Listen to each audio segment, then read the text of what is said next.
Madison Sterling's manicured fingers were wrapped in those dark strands, yanking the young woman's head back so hard her prosthetic leg buckled beneath her. The metal brace scraped against the diner's tile with a sound that made everyone's teeth hurt. Emma Martinez didn't cry out. That was the worst part. She'd learned silence a long time ago. "Look at this, guys," Madison laughed, her voice sharp as broken glass. "The cripple actually thought she could sit in our booth." Before we continue, I need you to do something. Subscribe to this channel right now. Click that bell, because what happens next will restore your faith in humanity, but only if you stay until the very end. And comment below with your city. I want to see how far this story travels, how far the truth can go. Now let's begin. The coffee in Emma's cup was still steaming when Carter Blackwell's hand sent it flying across the table. I said, "Move." Emma's fingers trembled as they gripped the edge of the booth. 22 years old, and she'd already learned that trembling didn't stop anything. Neither did pleading. Neither did explaining that she'd been sitting here first, that she'd paid for her meal, that she had every right to this space. Rights didn't mean much when your last name wasn't Blackwell, or Sterling, or Kane. "Please," she whispered. "I just need to finish." Trevor Kane laughed, the sound wet and cruel. "Did she say please?" "Madison, did you hear that? She said please." Madison Sterling, blonde, beautiful, dressed in clothes that cost more than Emma's monthly rent, leaned across the table until her face was inches from Emma's. Her perfume was expensive. Everything about her was expensive. Even her cruelty had a designer label. "Here's the thing, Charity Case. We don't care what you need. We don't care that you're sitting here with your sad little uniform and your sadder little leg." Her eyes dropped to where Emma's prosthetic disappeared beneath her hospital cleaning staff pants. "We want this booth. And people like us? We get what we want." Emma's Aunt Lucia appeared at the table's edge, her apron twisted in her hands. She'd owned this diner for 30 years. She'd served 3 generations of this town, and right now, her face was the color of old paper. "Please, Miss Sterling, there are other booths, nice ones by the window. I'll give you anything you want." On the house, Carter turned his attention to Lucia, and something predatory slid behind his eyes. "Your diner failed its health inspection last month, didn't it, Mrs. Martinez?" Lucia's hands stilled. "That was a mistake. We fixed everything. The inspector said—" "The inspector works for my uncle. Did you know that?" Carter's smile was all teeth. "One phone call, and this place gets shut down. Permanently. Is that what you want?" The diner had gone quiet. 20 people pretending they couldn't hear, couldn't see. Emma knew that silence. She'd been drowning in it for 2 years. "Just go, mija," Lucia whispered. Her eyes were wet. "Please, just go." Emma started to stand. Her prosthetic caught on the table leg. It always did. The alignment was off. She couldn't afford to get it fixed. And she stumbled. Her hands slammed onto the table to catch herself. That's when Madison grabbed her hair. "Too slow." The pain was instant and white-hot. Madison yanked backward, and Emma's world tilted. Her prosthetic gave out completely. She went down hard, her knee cracking against the tile, her hands splaying out to break her fall. "Oops," Madison said. She still had Emma's hair in her fist. "Guess you really are broken." Trevor's boot came down on Emma's left hand. Not hard enough to break bones, just hard enough to pin her there like an insect. "Stay down," he said. "It suits you." Emma's face was pressed against the cold tile. She could smell old coffee and industrial cleaner, and her own fear. Her scalp screamed where Madison still held her hair. Her hand throbbed under Trevor's boot. This was it. This was her life. 2 years of this. 2 years since the accident that took her leg. The accident caused by Trevor Kane's drunk driving. The accident his father's lawyers made disappear, with money and threats and carefully worded settlements that came with silence agreements. She'd tried to testify. Once. The charges had evaporated overnight, and the harassment had begun. First, it was social media. Photos of her in the hospital, doctored to make her look pathetic, weak. Then it was her jobs. 3 of them, lost in 6 months, because suddenly there were always concerns about her performance. Then her apartments. 2 evictions in a year for lease violations that never existed. Now she cleaned hospital floors at night, the only job they hadn't managed to destroy yet, because even the Blackwell network couldn't quite reach into every corner of a state hospital. Not yet. Let her go. The voice came from the doorway, and it cut through the diner like a blade. Emma couldn't see him from her position on the floor, but she felt the shift in the air. The way Carter's expensive loafers stepped back. The way Madison's grip on her hair loosened just slightly. "Excuse me?" Carter's voice had changed, less certain. "Who the hell are you?" "I said let her go." Footsteps, heavy, measured, military boots on tile. Emma turned her head just enough to see them. Navy NWU Type 3 digital camouflage, green and brown. The pattern she'd seen on her cousin before he deployed, before he came home in a flag-draped box. "This doesn't concern you." Madison's voice had that brittle edge rich girls got when someone didn't immediately recognize their importance. "We're having a private conversation." "Your hand is in her hair. His boot is on her hand." "That's not a conversation. That's assault. Last chance. Let her go." The boots stopped moving. Now Emma could see more. Dark brown tactical pants, a utility belt, and beside the boots, paws. Large paws. German shepherd paws. A low growl rolled through the diner like thunder. Madison's hand released Emma's hair. Trevor's boot lifted from her hand. She heard them scramble backward. "Do you know who we are?" Carter's voice climbed higher. "My father is Senator Richard Blackwell." "One phone call, and your career is over." "Then make the call." The boots moved closer. Emma felt a hand, careful, gentle, on her shoulder. "Ma'am, can you sit up?" She could, barely. Her scalp was on fire. Her hand was already swelling. Her knee felt like someone had taken a hammer to it. But she could sit up. The man kneeling beside her was maybe 35. Short, dark brown hair, trimmed beard, eyes that had seen things Emma couldn't imagine, but somehow understood her pain anyway. The uniform marked him as active duty. The way he moved marked him as something more. The German shepherd beside him was magnificent. Black and tan coat. Amber eyes that tracked every movement in the diner. A tactical vest that read, "Canine Unit. Thor." "I'm Marcus Reed," the man said. His voice was quiet now, just for her. "Can you tell me your name?" "Emma. Emma Martinez." "Emma, I'm going to help you stand. Is that okay?" She nodded.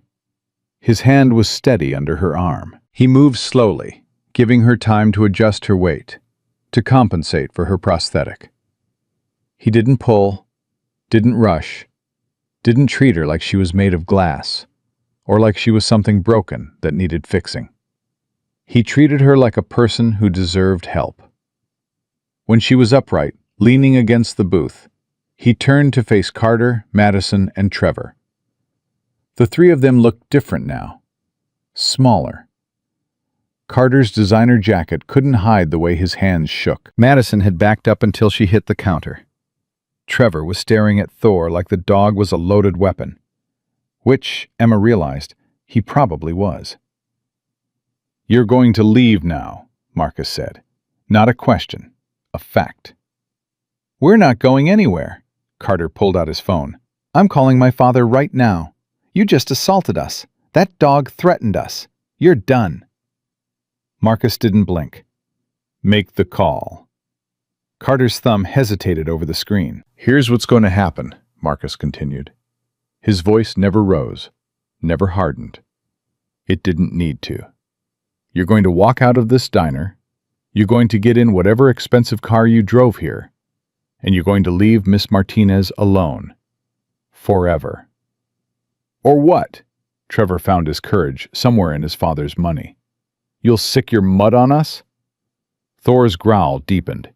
His ears went flat against his skull. "Or I'll file a formal complaint with the local police department about the assault I just witnessed.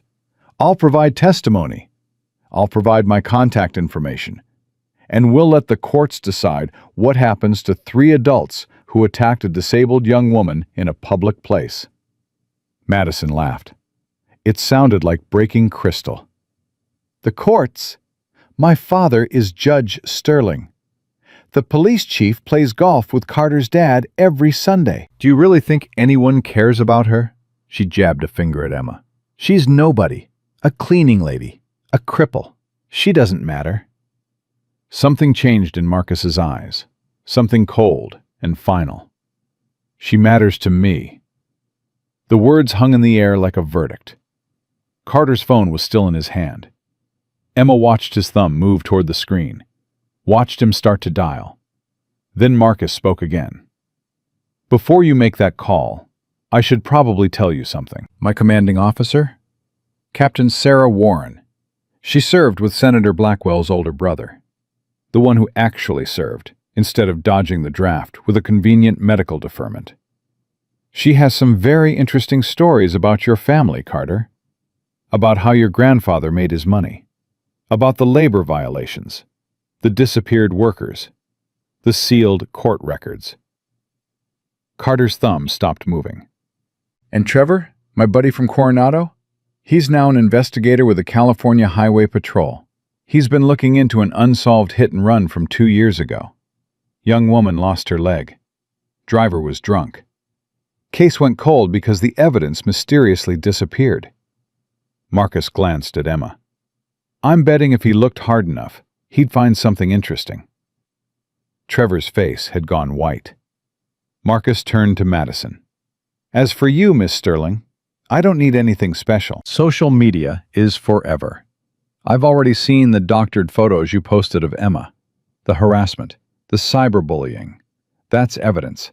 Digital evidence. The kind that doesn't disappear even when your daddy's a judge." The silence in the diner was absolute. "So make your calls," Marcus said. "Please. I'm looking forward to the conversation." Carter's hand slowly lowered. His phone disappeared into his pocket. "This isn't over," he said. But his voice cracked on the last word. "Yes," Marcus replied. "It is." They left. Carter first, trying to maintain some dignity. Madison second, her heels clicking frantically on the tile. Trevor last, casting one more look at Thor before stumbling out the door. The diner exhaled. Emma's legs gave out. She would have fallen again if Marcus hadn't caught her, guided her back into the booth. Lucia appeared with ice wrapped in a clean towel. Other people started moving again, whispering, pretending they'd been somewhere else the whole time. "Are you okay?" Marcus asked. Emma looked at him. Really looked at him. At this stranger who'd walked into a diner and decided she mattered. "Why?" Her voice broke. "Why did you help me?" Marcus was quiet for a long moment. Thor had settled beside the booth, his amber eyes still watching the door. "6 months ago," Marcus said, "I was in a village in Afghanistan. We were doing a supply run, basic stuff. And there was this kid, maybe 10 years old, being beaten by 3 Taliban fighters because he'd gone to the school we'd set up. They wanted to make an example of him." He looked at his hands. "I had orders. Get the supplies and leave. Don't engage. Don't create an incident. Just leave." His jaw tightened. I didn't leave. I stopped them. Took the kid to the school. Made sure he was safe. Got written up for disobeying orders. Nearly cost me my rank. He looked up at Emma. But I could live with that. What I couldn't live with was walking past that kid and doing nothing. Some people see that as weakness. I see it as being human. He paused. You're not nobody, Emma. You're someone who deserved help. That's all the reason I need. Emma's eyes burned. She hadn't cried in 2 years. Not since the accident. Not since the night she'd realized her life was over before it really began. Not since she'd understood that people like Carter and Madison and Trevor could destroy her, and no one would care. But now, sitting in her aunt's diner, with ice on her hand, and a Navy SEAL who thought she mattered, the tears came. "They took everything," she whispered. "My leg, my job, my apartment, my dignity, everything. And nobody stopped them. Nobody even tried." Marcus reached across the table and placed a business card in front of her. "I'm trying now." She picked up the card with her good hand.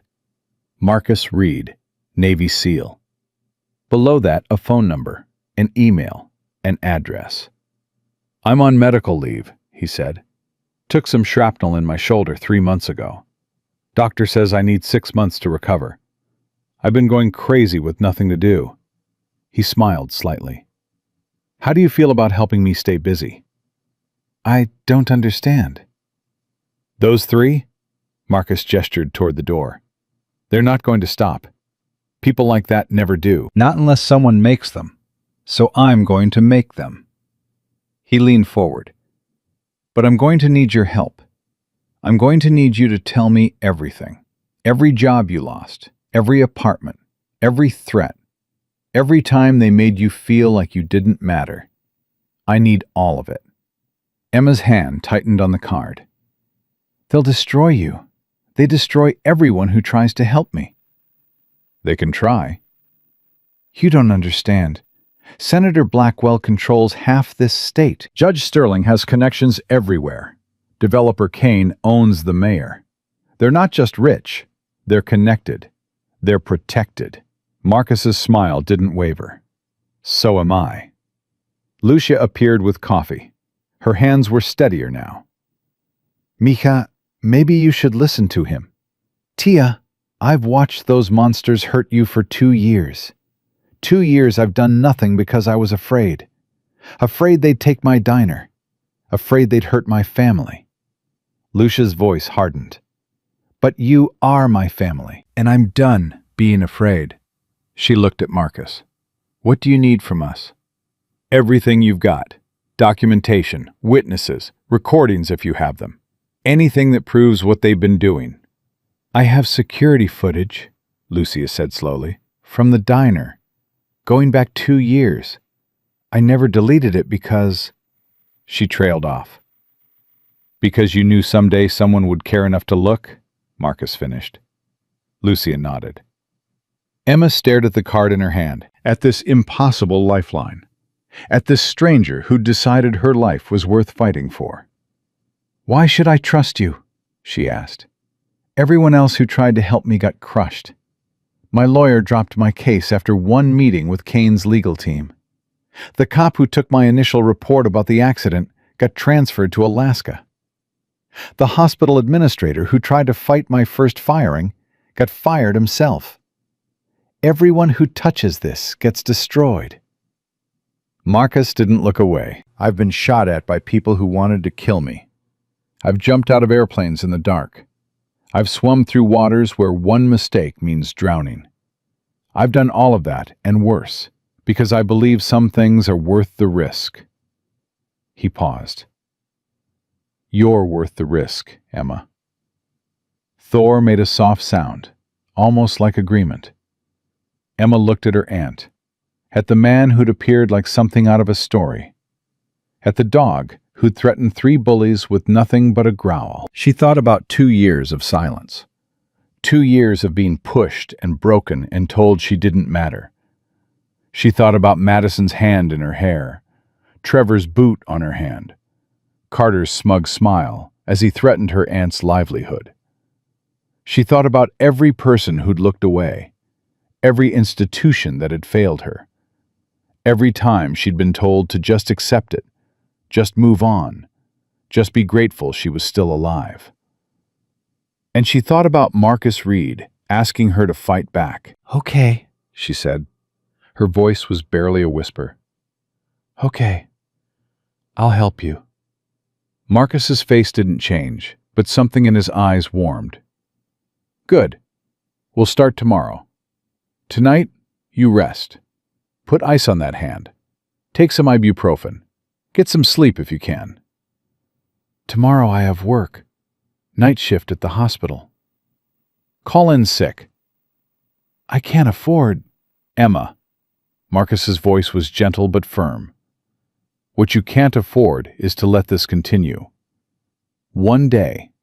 Give me one day. If I can't make progress, if I can't show you that fighting back is possible, then you walk away. Go back to your life. I won't push. But give me one day." She wanted to say no, wanted to protect herself from the hope that was starting to bloom in her chest like something dangerous. Hope was what got you killed. Hope was what made the fall hurt worse. But she was so tired of falling alone. "One day," she agreed. Marcus stood. Thor rose with him, a shadow made of loyalty and teeth. "I'll pick you up at 9 a.m. Bring everything you have, documents, photos, anything." He paused at the door, turned back. "Emma, those 3 people who hurt you tonight, they think they're untouchable. They think their money and their names make them invincible." His smile was sharp as a blade. "They're wrong, and tomorrow, we start proving it." Then he was gone, the door chiming softly behind him. Lucia sat down across from Emma, took her niece's swollen hand gently in her own. "Do you trust him?" she asked. Emma looked at the card, at the phone number, at the promise of someone who cared. "I don't know," she said honestly, "but I'm out of other options." What she didn't say was that for the first time in 2 years, someone had stood up for her.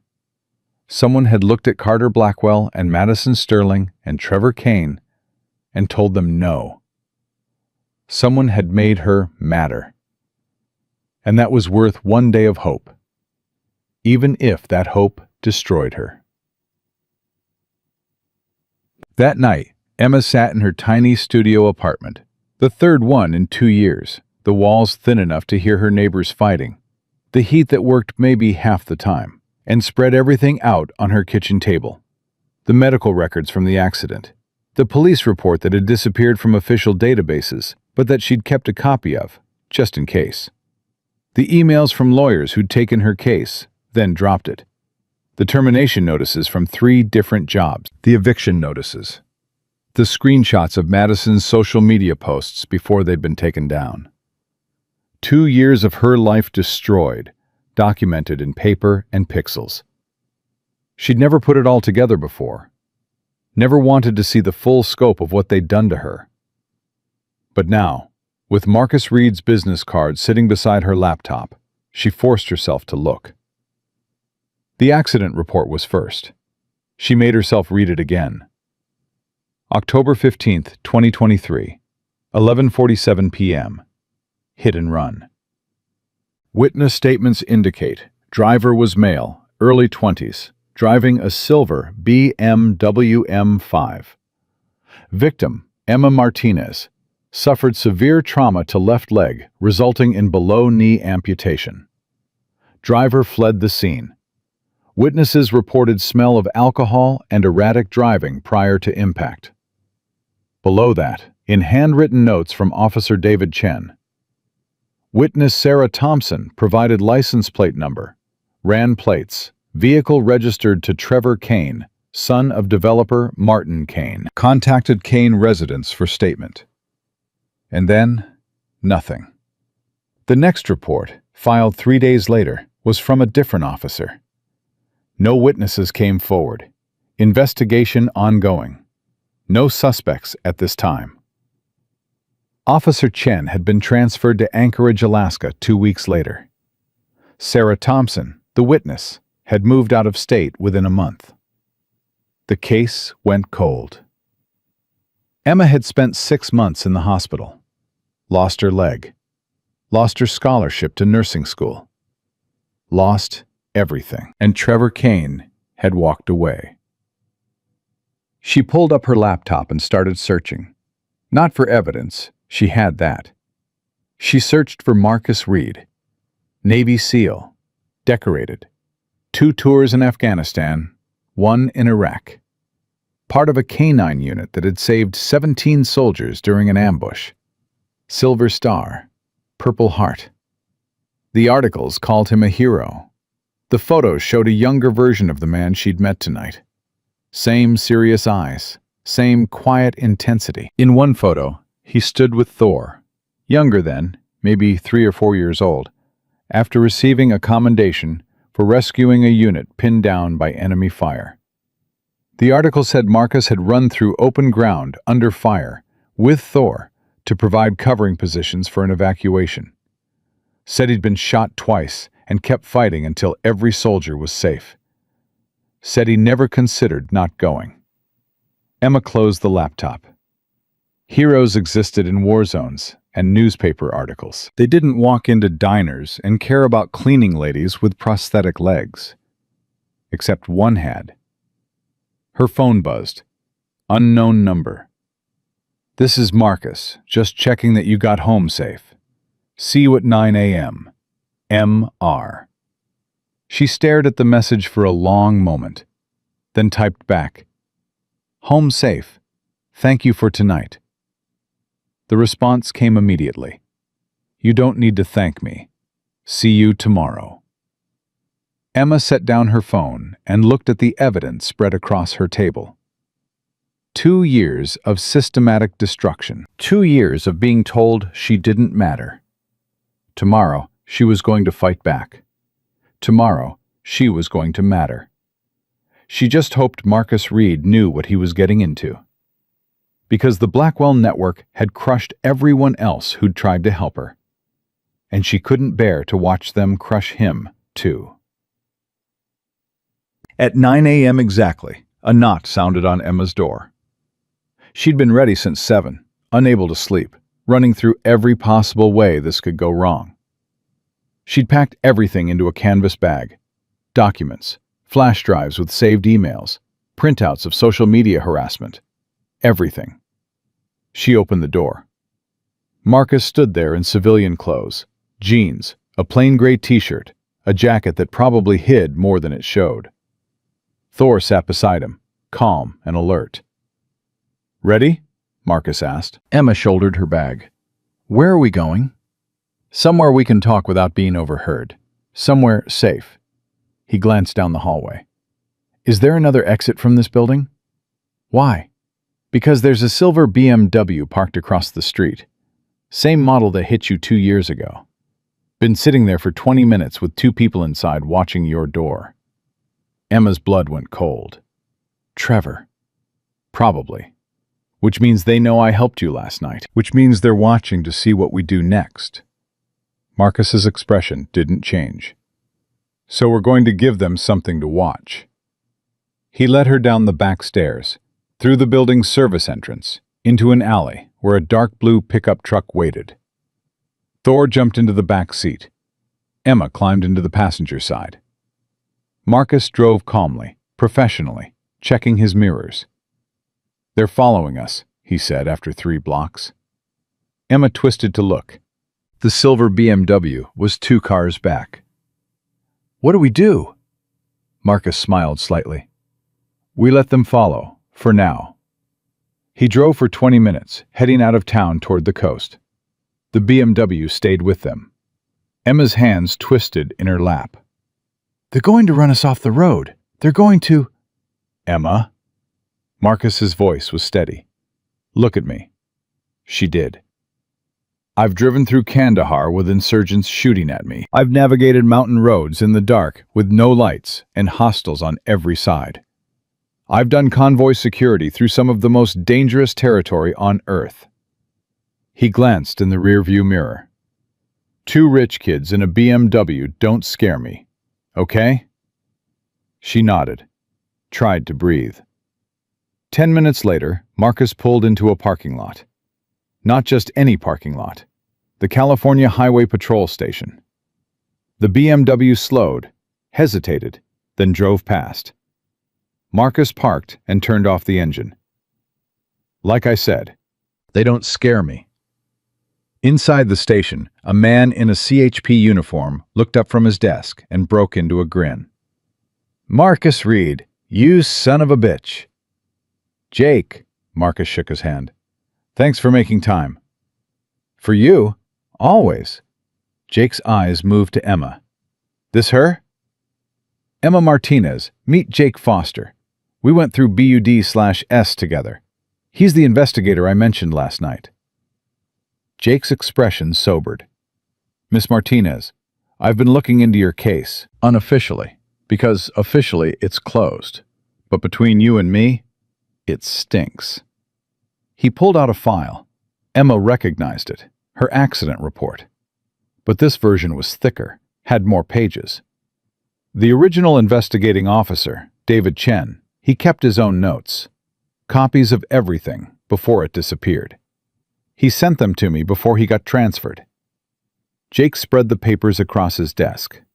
License plate number matching Trevor Kane's BMW. Witness statement from Sarah Thompson, describing Kane leaving a bar drunk 30 minutes before the accident. Security footage from said bar, showing Kane downing 6 shots of tequila. Paint transfer from your clothing matching Kane's vehicle. Blood alcohol estimate based on bar footage and timeline. Emma stared at the evidence. This should have been enough to arrest him." Should have been. Would have been. Except 48 hours after the accident, every piece of physical evidence disappeared from the evidence locker. The security footage from the bar got corrupted. Sarah Thompson got visited by some very expensive lawyers who convinced her she was mistaken about what she saw. And Officer Chen got transferred to Alaska. "Who has that kind of power?" Emma whispered. Jake and Marcus exchanged a look. "We're about to find out," Marcus said. Jake spread another document across the desk. Emma recognized the county seal at the top. "This is the evidence log from the night of your accident.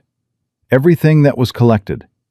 Blood samples from the scene, paint chips, fabric fibers, your personal belongings." He tapped a series of entries. "And this is the log from 72 hours later. Empty. Every single item marked as transferred to state lab for analysis. Except the state lab has no record of receiving anything." "Someone destroyed it," Emma said. "Someone with access to the evidence room. Someone with authority to sign transfer orders." Jake pulled out another page. "The signature on the transfer order belongs to Captain Richard Morrison. He retired 2 weeks after your accident, moved to the Bahamas, bought a $3 million beachfront property. Cash." Marcus leaned forward. "On a cop's pension?" "Exactly." Jake's jaw tightened. "I ran Morrison's financials, found a wire transfer from an offshore account, registered to Kane Development Corporation. 2.5 million. Dated 3 days after your accident." The room went silent. Emma's hands were shaking. They paid him. They paid a police captain to destroy evidence of Trevor almost killing me. "Not almost," Jake said quietly. "You died twice in the ambulance. The paramedics brought you back both times. It's in the medical records. Trevor Kane didn't just hurt you. He killed you. And his father paid to make sure no one ever knew." The words hit Emma like a physical blow. She'd known it was bad. known Trevor had run her down and left her to bleed out on the pavement. But hearing it said out loud, hearing that she'd actually died, that her heart had stopped while Trevor was probably already home washing the blood off his car. "I need air," she whispered. Marcus stood immediately. "Jake, give us a minute." He guided Emma outside, Thor following close. The morning sun was too bright. The world was too normal. People were driving past, getting coffee, living their lives like Emma hadn't just learned she'd been murdered and bought back from death with offshore money. "Breathe," Marcus said. His hand was steady on her shoulder. "In through your nose, out through your mouth, like we practiced." "We didn't practice," Emma said. Her voice sounded far away. "We're practicing now. Breathe with me." She did, focused on his voice, on Thor's warm presence against her leg, on the solid reality of the pavement under her feet. "I died," she said after a moment. "You survived." "They killed me and paid to hide it." "And now we're going to make them pay for it." Marcus's voice was granite. "But I need you here, Emma. I need you focused. Can you do that?"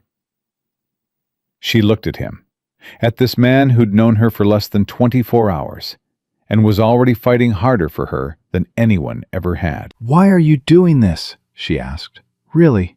You said you couldn't walk past someone who needed help. But this isn't walking past. This is running toward. This is dangerous. These people have already killed once to protect Trevor. They'll do it again." Marcus was quiet for a long moment. Thor sat between them, watching his handler's face. "3 years ago," Marcus finally said, "I lost someone on my team.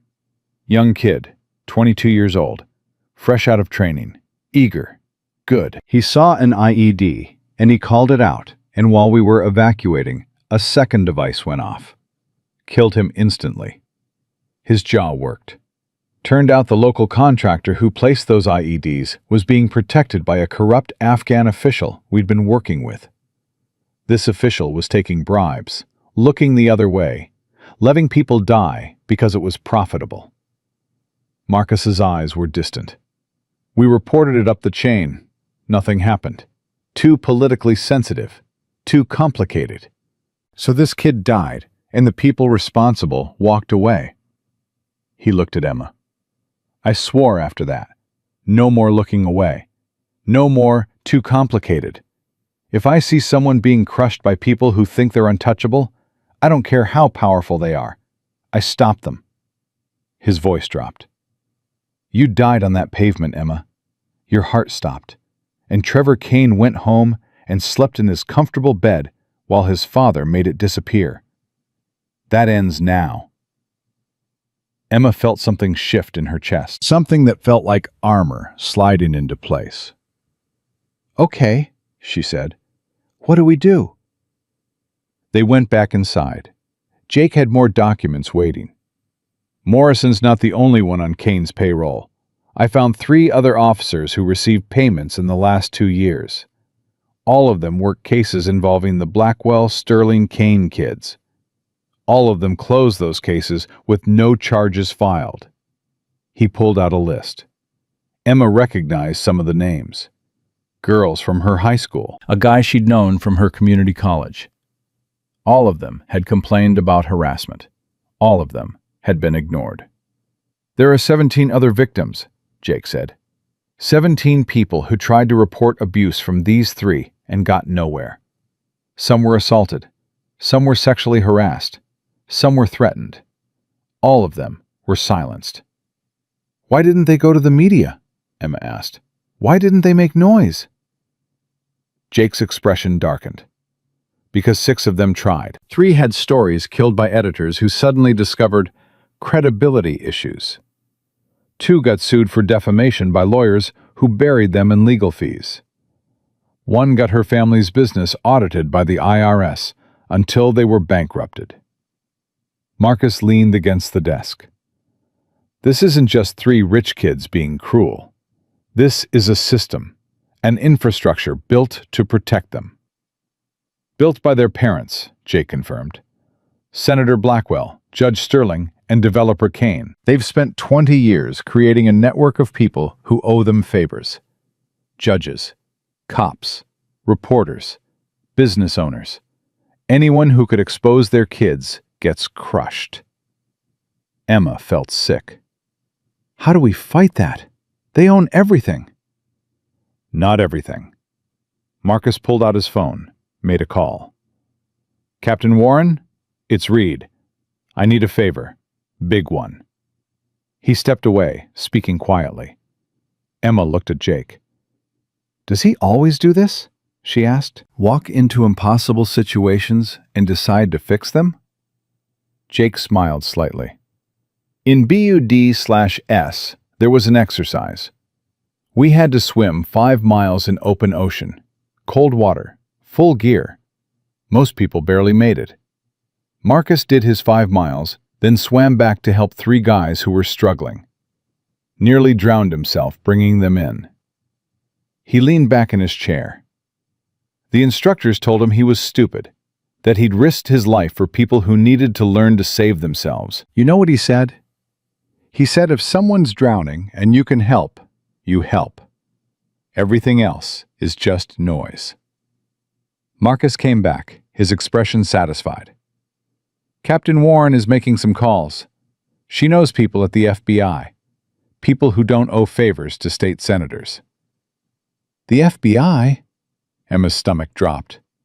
Marcus, I can't afford... You're not affording anything. This is a federal corruption case. Wire fraud at minimum. Probably racketeering. The FBI doesn't charge victims for investigating crimes. Jake nodded. And I'm filing an official complaint with the state attorney general, demanding the accident investigation be reopened. With Morrison's financial records and the missing evidence, they'll have to act. They'll bury it, Emma said, like they buried everything else. They'll try. Marcus's smile was sharp.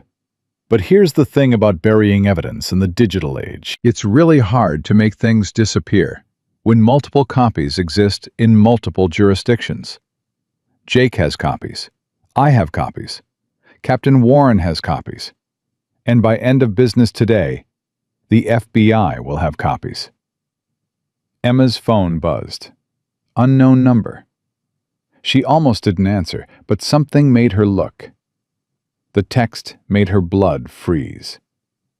You made a mistake trusting that Navy boy. He can't protect you. No one can. Drop this now, or everyone you love gets hurt. Starting with your aunt. Below the text was a photo. Lucia, leaving her house that morning. Someone had been watching her, following her. Emma's hands started shaking so hard she nearly dropped the phone. Marcus took it from her, read the message. His expression went cold. Jake, I need you to send a unit to this address right now. He rattled off Lucia's home address. Possible threat to the occupant. Armed response. While Jake made the call, Marcus dialed another number. Lucia Martinez, this is Marcus Reed. We met last night. I need you to listen very carefully. Lock your doors right now. Don't open them for anyone except uniformed police officers. Yes, I'll explain when they get there. Do it now. He hung up, looked at Emma. They're trying to scare you into backing down. That's all this is. Intimidation. It's working. Emma's voice shook. They're threatening my aunt, the only family I have left. If something happens to her because of me, nothing is going to happen to her. I've got people watching her house within 5 minutes. She'll be safe. For how long? A day? A week? They'll wait until you leave, until I'm alone again, and then... She couldn't finish. Thor pushed his head against her hand. The pressure was gentle, insistent. She looked down at those amber eyes. Dogs know when someone's afraid, Marcus said quietly. Thor's been trained to provide comfort in high-stress situations. He's telling you you're safe. I'm not safe. None of us are safe. This was a mistake. I should never have... Her phone rang. Lucia. Emma answered with shaking hands. Tia? Mija, there are police cars outside my house. What's happening? Someone threatened you. Because of me. I'm so sorry. I never meant... Emma, stop. Breathe. Lucia's voice was firm. Tell me what's happening. Through tears, Emma explained. The evidence, the offshore accounts, the 17 other victims, the text message. Lucia was silent for a long moment. Then she said, Do you remember what I told you when you were 12 and those girls were bullying you at school? I told you bullies have power only if you give it to them. I told you to stand up. This is different. These aren't school bullies. These are people who can destroy lives. They already destroyed your life, Mija. They took your leg, your career, your dignity. What else can they take? Lucia's voice strengthened. You know what they can't take? Your courage, your voice, your refusal to stay silent. Those things? Those are yours. And if standing up means I get threatened, then I get threatened. I've lived 60 years. I've survived worse than rich kids with too much money. Emma closed her eyes. I can't lose you. You won't. But I already lost you once. I watched you disappear for 2 years. Watched you become smaller and quieter and more afraid every day. I'm not watching that anymore. Lucia paused. Fight back, Mija. Fight back and don't stop. I'll be fine. I have police outside my house and a cast iron skillet inside it.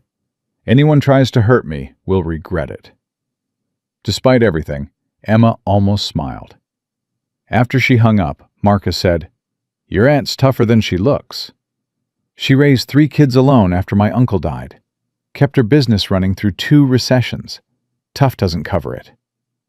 Good, because we're about to make this a lot worse before it gets better. Jake handed Marcus a folder. This is everything I have on the other victims. Names, contact information, incident reports. If even 3 of them are willing to testify. They won't be. Emma took the folder, flipped through it. She recognized 2 names. Girls she'd gone to high school with. I know some of these people. They're terrified. The Blackwell Network destroyed them. They won't testify. Then we convince them, Marcus said. How? What can we offer them that's worth risking everything? Marcus looked at her steadily. Justice. And the knowledge that they're not alone anymore. Emma wanted to argue. Wanted to explain that justice was a fairy tale, and being alone was safer than trusting people who couldn't protect you. But before she could speak, Jake's computer pinged. He looked at the screen and swore. What? Marcus moved behind him. Security footage just went live online, from the diner, last night. Emma's stomach dropped. What footage? Jake turned the monitor. The video was grainy, but clear enough. It showed Marcus confronting Carter, Madison, and Trevor. Showed him grabbing Trevor's arm. Showed Thor growling. But it had been edited. The part where Emma was on the floor, hair being pulled, hand being stepped on, that was gone. It started with Marcus attacking Trevor. Made it look like Marcus was the aggressor. The caption read, Violent veteran attacks innocent diners with attack dog. Navy should investigate this dangerous criminal. It already had 50,000 views. They're framing you, Emma whispered. Marcus's expression didn't change. Expected. Expected? They just made you look like a criminal to 50,000 people. They made themselves look scared to anyone paying attention. They're trying to discredit me before I can hurt them. That means we're getting close to something they want to hide. His phone rang. He looked at the number and frowned. Captain Warren. He stepped away again. Emma watched his face change, watched his jaw tighten. When he came back, his eyes were hard. What? She asked. The Navy is opening an investigation based on that video. They want me to return to base for questioning. Jake swore again. They can't do that. It's clearly edited. Doesn't matter. An investigation was requested by a senator's office. The Navy has to respond. Protocol. Marcus's hands flexed. I have 48 hours before I have to report. After that, I'll be on base pending review. Could take weeks. Maybe months. They're taking you away from me, Emma said. The betrayal felt physical. They're making sure I'm alone again. You're not alone. Jake's still here. The FBI is still investigating. And I've got 48 hours to make as much progress as possible. 48 hours against 20 years of infrastructure? That's impossible. I've done impossible before. Marcus pulled out his phone, started typing rapidly. Jake, I need contact information for every victim on that list. Emma, I need you to start making calls. Anyone who was harassed by these three. Anyone who filed a report. Anyone who knows anything. They won't talk to me. I'm one of them, a victim. Why would they trust me? Marcus looked up from his phone. Because you're standing up. Because for the first time in 2 years, someone's fighting back. That matters. That inspires people. Emma wanted to believe him, wanted to think her courage could be contagious. But she knew these people, knew their fear, knew how the Blackwell network had crushed them. Her phone buzzed again. Another unknown number. Another text. Tick-tock, Emma. 48 hours until your hero disappears. Then it's just you and us. Like old times. Below it, another photo. This one of Emma herself, taken through her apartment window this morning. Someone had been watching her, photographing her. They're following me too, she said. Marcus took the phone, studied the photo. His expression went from cold to arctic. Jake, can you trace this number? Already on it. Jake's fingers flew across the keyboard. Burner phone. Purchased yesterday afternoon at the convenience store in... He stopped. Huh. What? The store's in the same plaza as Kane Development's main office, and it was purchased on a Kane Development corporate credit card. Marcus smiled. It wasn't a nice smile. They just made a mistake. How is that a mistake? Emma asked. They're taunting us, showing us they can get to me whenever they want. They're showing us they're sloppy. Scared people make mistakes.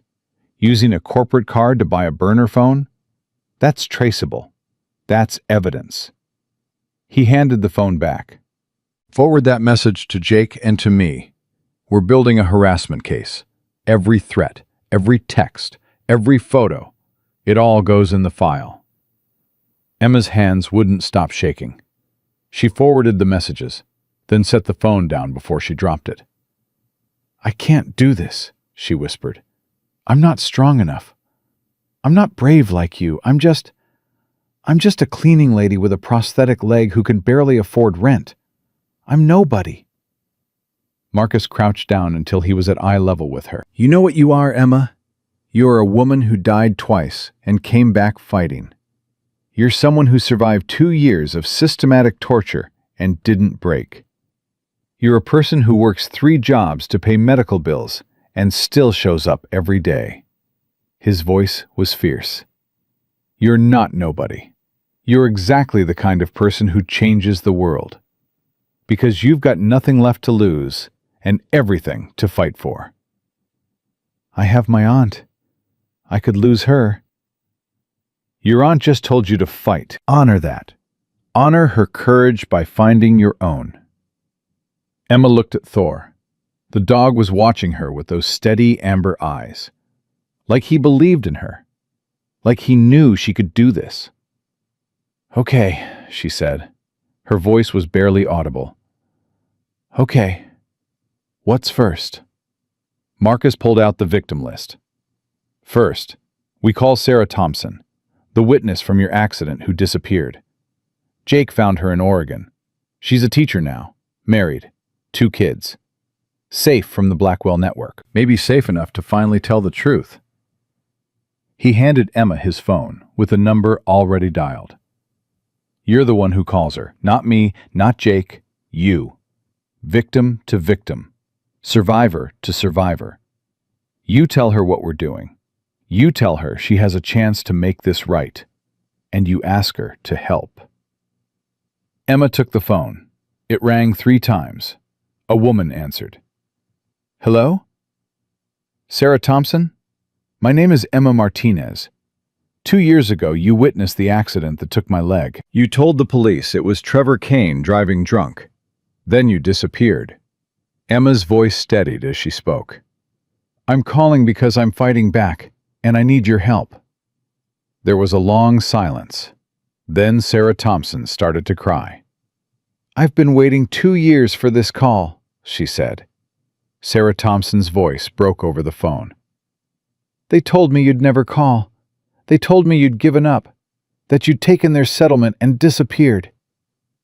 Emma's throat tightened. What settlement?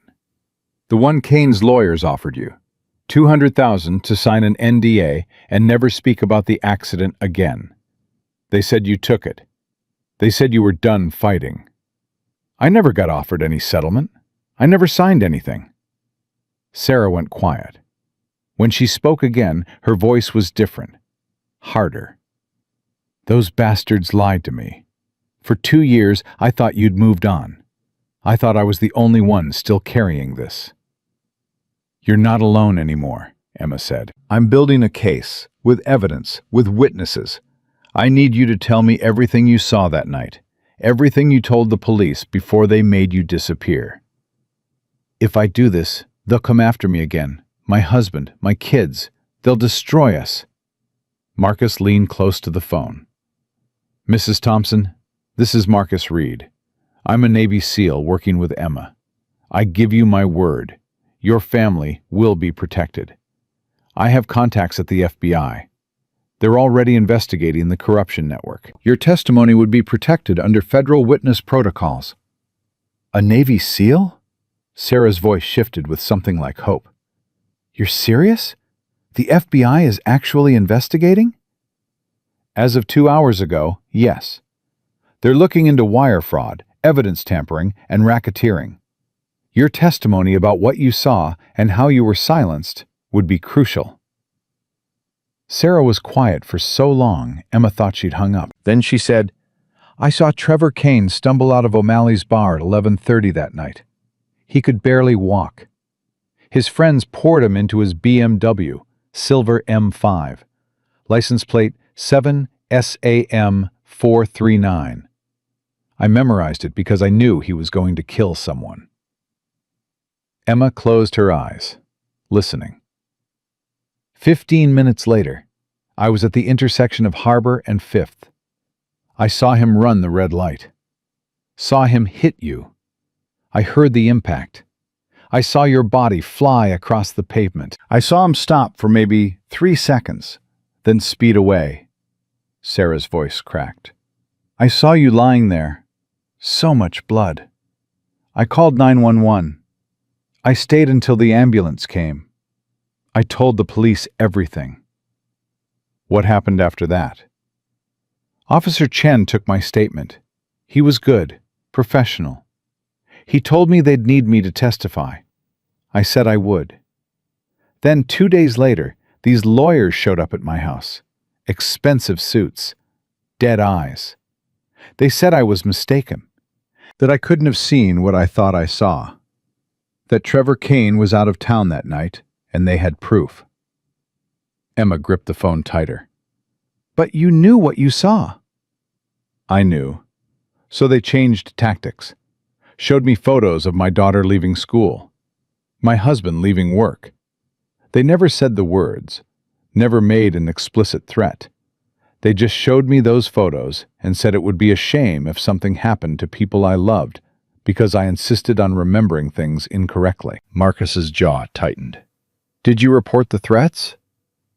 To who? The police who were already making evidence disappear? I was terrified. So I lied. I told the new investigator I was wrong. that I didn't actually see the driver clearly, that it was dark and I was confused. Sarah's voice dropped to a whisper. Then they offered me $50,000 to move out of state, to start over somewhere the Blackwell network couldn't reach me. I took it. I took the money, and I ran, and I've hated myself for 2 years. You survived, Emma said. That's not something to hate yourself for. I abandoned you, left you to face them alone, while I took their blood money and built a safe life in Oregon. How is that not something to hate? Emma thought about 2 years of silence. 2 years of being told she didn't matter. 2 years of believing she deserved what happened because she'd been too weak to fight back. Because you're fighting back now, Emma said. That's what matters. Will you testify? Sarah Thompson took a shaky breath. Yes. God help me, yes. Send me whatever you need me to sign. I'll testify. I'll tell the truth this time. After Sarah hung up, Emma sat in silence. Her hands were shaking, but her voice had been steady. She'd asked for help, and someone had said yes. Marcus was watching her with something like pride. That was good, really good. You got her to commit. She shouldn't have to commit to telling the truth. The truth should just matter. In a perfect world, yes. In this world, we have to fight for it. He pulled out the victim list again. Who's next? Over the next 3 hours, Emma made 11 more calls. Some people hung up as soon as she identified herself. Some listened and said no. Some cried and said they wanted to help but couldn't. But 3 said yes. Jennifer Park, who'd been sexually assaulted by Carter Blackwell at a college party and watched the charges disappear when her university received a generous donation from the Blackwell Foundation. David Torres, who'd reported Trevor Kane for vandalism and had his family's restaurant shut down by the health department the next week. Michelle Chen, Officer Chen's daughter, who'd been harassed by Madison Sterling throughout high school and had every college application she sent mysteriously rejected, until she finally gave up and took a job at a call center. 3 more voices willing to stand up. 3 more witnesses to the systematic cruelty. Jake was documenting everything, recording the calls with permission, building a file that was starting to look like something real. Emma's phone buzzed. Lucia. Mija, there's a man here. Says he's from the state health department. He wants to inspect the diner. Says there have been complaints. Emma's stomach dropped.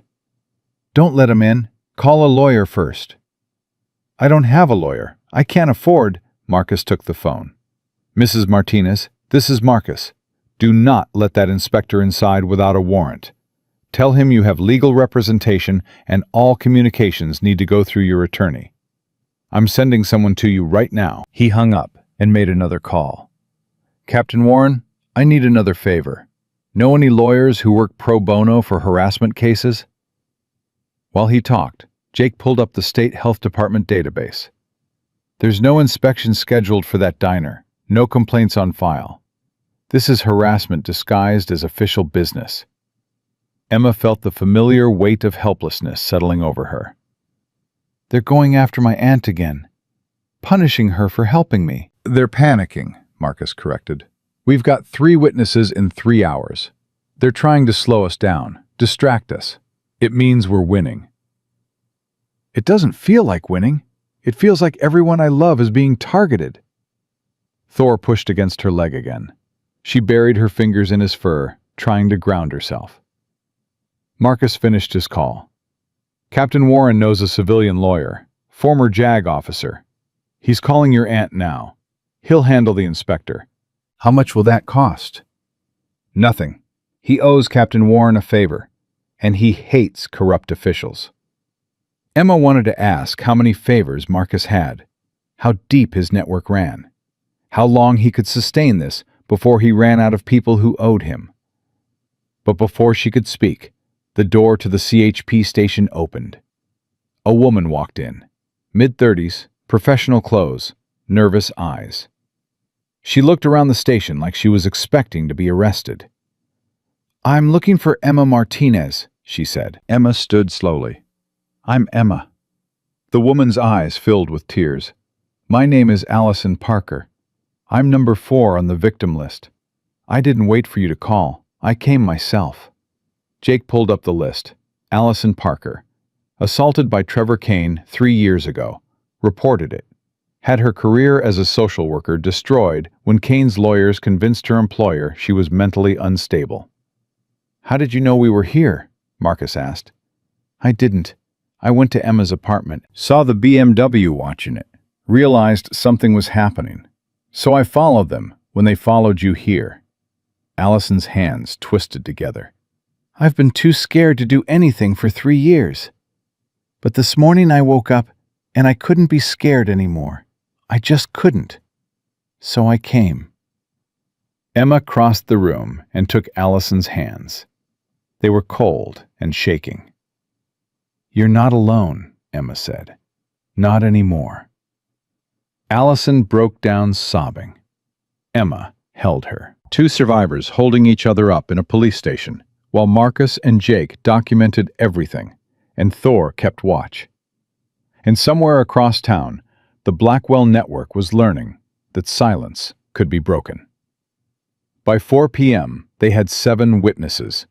7 people willing to testify about assault, harassment, evidence tampering, and systematic abuse. 7 people who'd been silenced for years, finally finding their voices. Jake had compiled everything into a file 3 inches thick.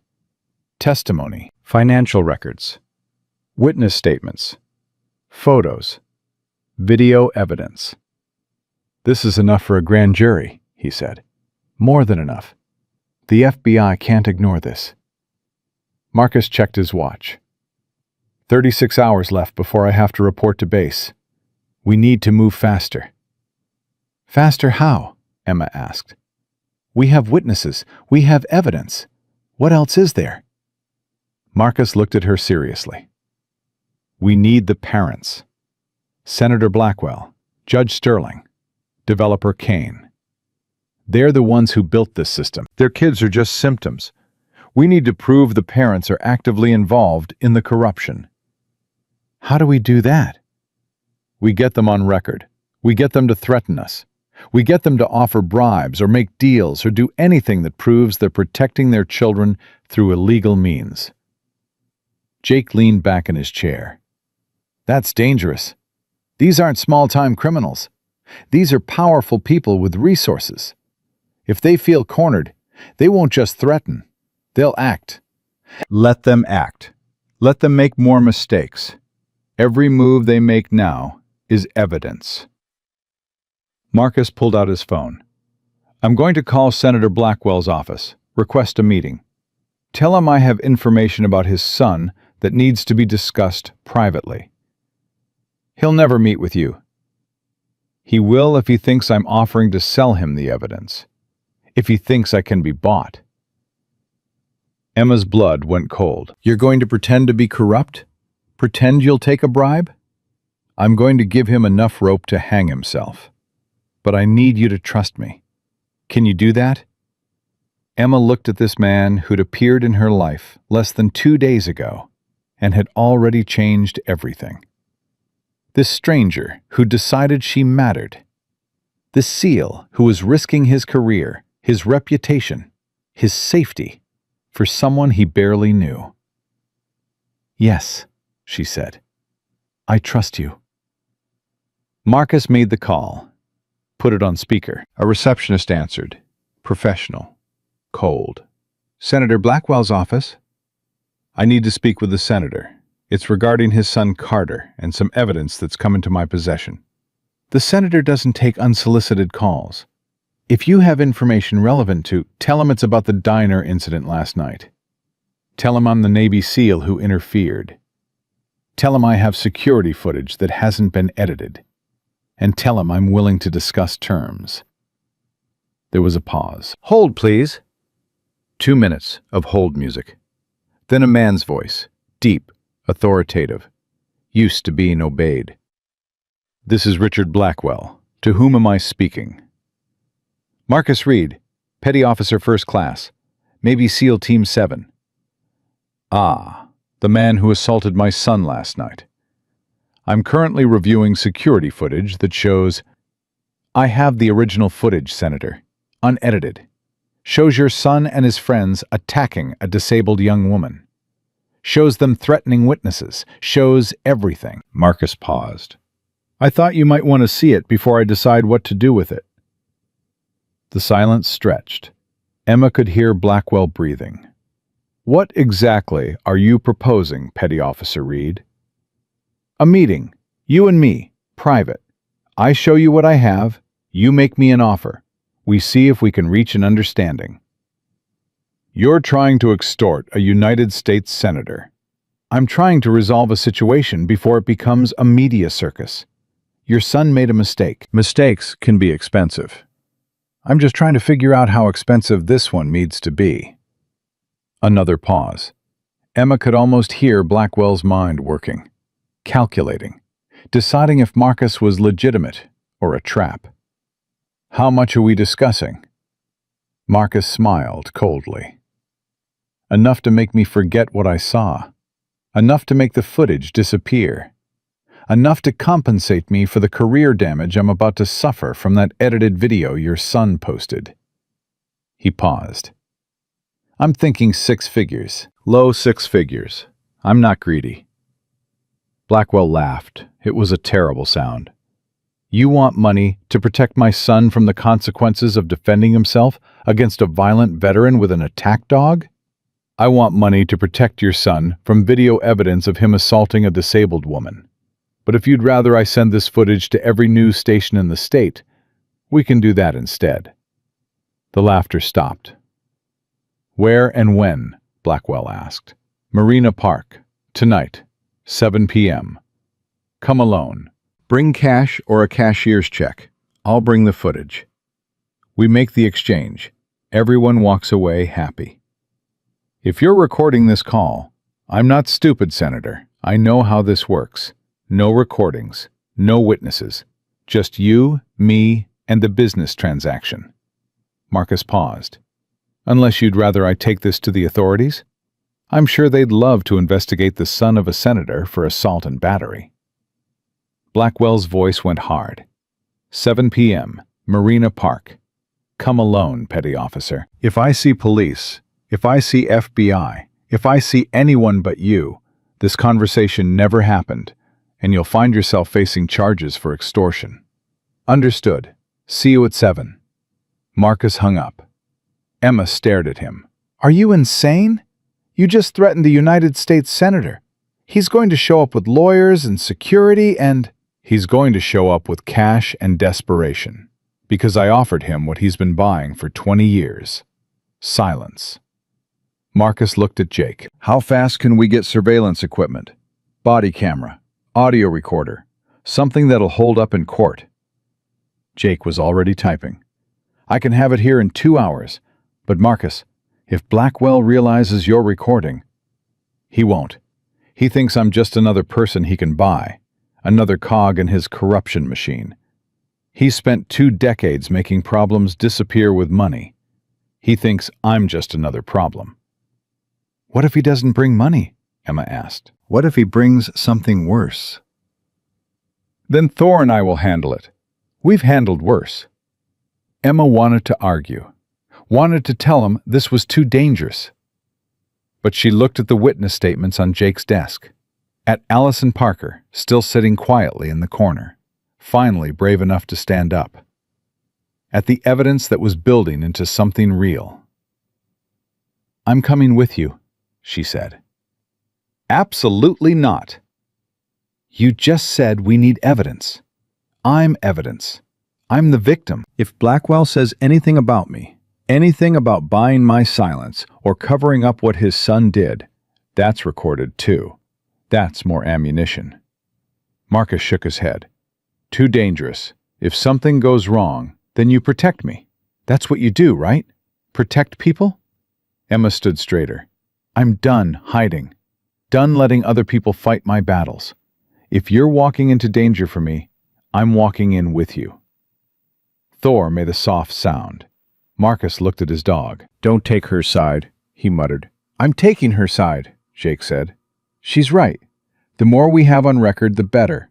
And if Blackwell sees Emma there, sees her standing up, it might push him to say more.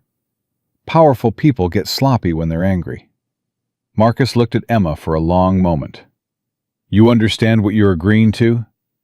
Blackwell isn't just powerful. He's dangerous. He's been crushing people for 20 years. If he feels threatened, if he thinks we're trapping him, he could get violent. Then we'll handle it together, Emma said.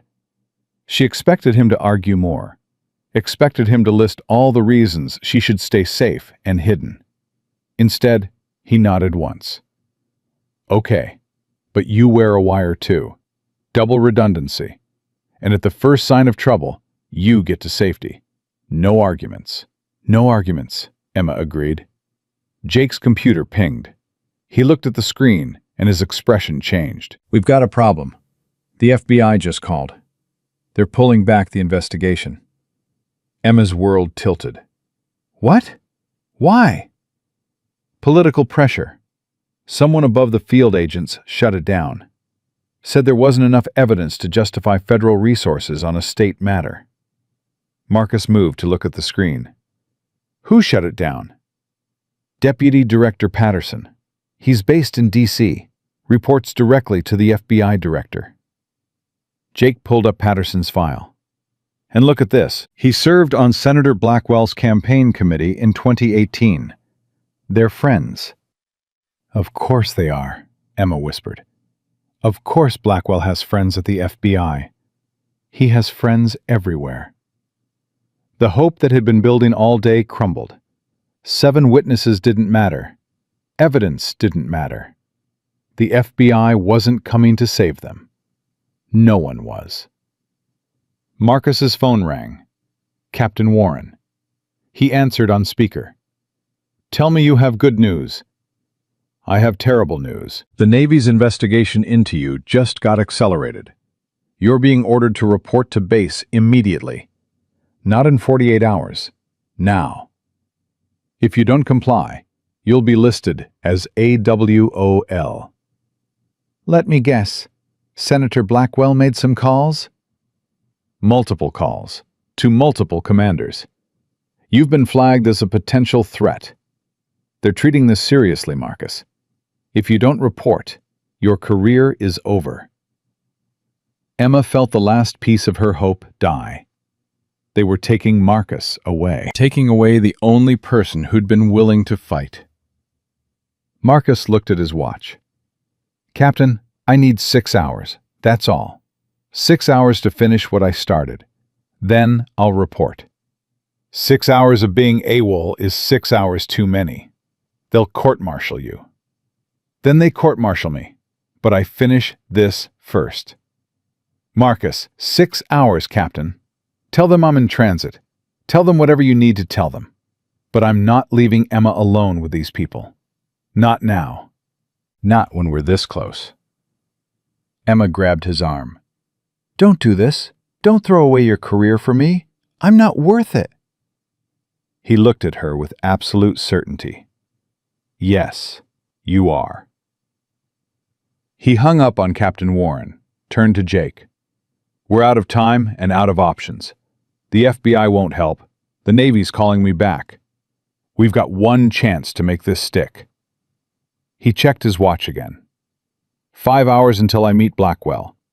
In those 5 hours, we get every witness statement recorded and documented. We get every piece of evidence uploaded to multiple secure servers. We make sure that even if I get arrested, even if they silence me, this doesn't die.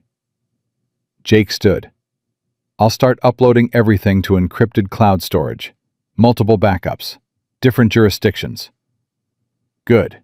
Emma, I need you to call every witness again. Tell them to write down their statements, sign them, scan them, email them to Jake and to your own email. We create redundancy, make it impossible to destroy. Emma's hands were shaking again, but she picked up the phone, started making calls. Sarah Thompson answered on the first ring. What's wrong? I can hear it in your voice. The FBI backed out. The Navy's trying to pull Marcus away. We're running out of time. Emma's voice cracked. I need you to write down everything you told me, every detail. Send it to us within the hour, because if we don't document this now, it might disappear forever. I'll have it to you in 30 minutes, Sarah said. Emma, don't give up. Please don't give up. But giving up felt inevitable. Felt like gravity. 3 more calls. 3 more witnesses promising to send statements. 3 more people fighting against the crushing weight of a system designed to protect the powerful and destroy the weak. By 6 p.m., they had written statements from all 7 witnesses. Jake had uploaded everything to 5 different secure servers. Marcus had tested the recording equipment 3 times. They were as ready as they'd ever be. Marcus knelt in front of Emma, helped her attach the wire. His hands were steady and professional. "You can still back out," he said quietly. "Stay here with Jake. Let me handle Blackwell alone." Emma met his eyes. "No, we do this together." He studied her face. "You're not the same person who was on that diner floor last night." "No, I'm not." She stood, tested the wire. "Last night, I was someone who'd given up. Tonight, I'm someone who's fighting back." Thor stood between them, tail wagging once. Marcus smiled slightly. He approves. They drove to Marina Park in Marcus's truck. The sun was setting. The park was mostly empty. A few joggers. A couple walking their dog. Normal people living normal lives. Emma wondered what that felt like. To be normal. To not be carrying 2 years of trauma and a wire that might get her killed. Marcus parked. They got out. Thor stayed close to Emma's side without being commanded. At exactly 7 p.m., a black Mercedes pulled into the parking lot. Senator Richard Blackwell stepped out alone. He was tall, silver-haired, dressed in an expensive suit. He looked exactly like what he was. Power in human form. He saw Emma, and his expression darkened. "You brought the girl? I said come alone." "She's evidence," Marcus said calmly. "You'll want to hear what she has to say." Blackwell's eyes moved over Emma like she was something dirty. "Miss Martinez, I've heard a lot about you. My son says you've been harassing him, making false accusations, trying to extort his family." Emma's voice was steady. "Your son left me to die on the pavement 2 years ago. Then your network destroyed my life to cover it up. That's a serious allegation. Do you have proof?" "We have 7 witnesses, financial records, evidence of tampering. All documented, all ready to go public." Marcus pulled out his phone. "Unless we come to an arrangement." Blackwell pulled an envelope from his jacket. 200,000, cash, for the footage and your silence. Both of you. You sign NDAs, you disappear. Everyone walks away. "Not everyone," Emma said. 17 other victims don't walk away. They stay crushed under your family's power while you buy another year of silence. Blackwell's mask slipped for just a second. Emma saw the cruelty underneath. 17 people who couldn't prove anything. 17 people who took my money and moved on. Just like you're going to do. He held out the envelope. "Take it, before I change my mind." "What if we don't?" Marcus asked. Blackwell's smile was ice. "Then that edited footage of you assaulting my son goes viral. Your Navy career ends. Miss Martinez has a terrible accident. Tragic, really. Young, disabled woman, distraught over continued harassment, takes her own life. These things happen." Emma's blood turned cold. "You're threatening to kill her?" Marcus's voice was deadly quiet. "I'm explaining reality. People who threaten my family tend to disappear. Ask Officer Chen. Oh wait, you can't. He's in Alaska and terrified to speak to anyone." Blackwell's smile widened. "Or ask that social worker, Allison Parker. Except she's about to lose her job again, and her custody of her daughter. Amazing what child services will investigate when they receive anonymous tips. Emma felt rage replace fear. You'd destroy a child's life to protect your son? I'd destroy anyone's life to protect my son, because that's what fathers do.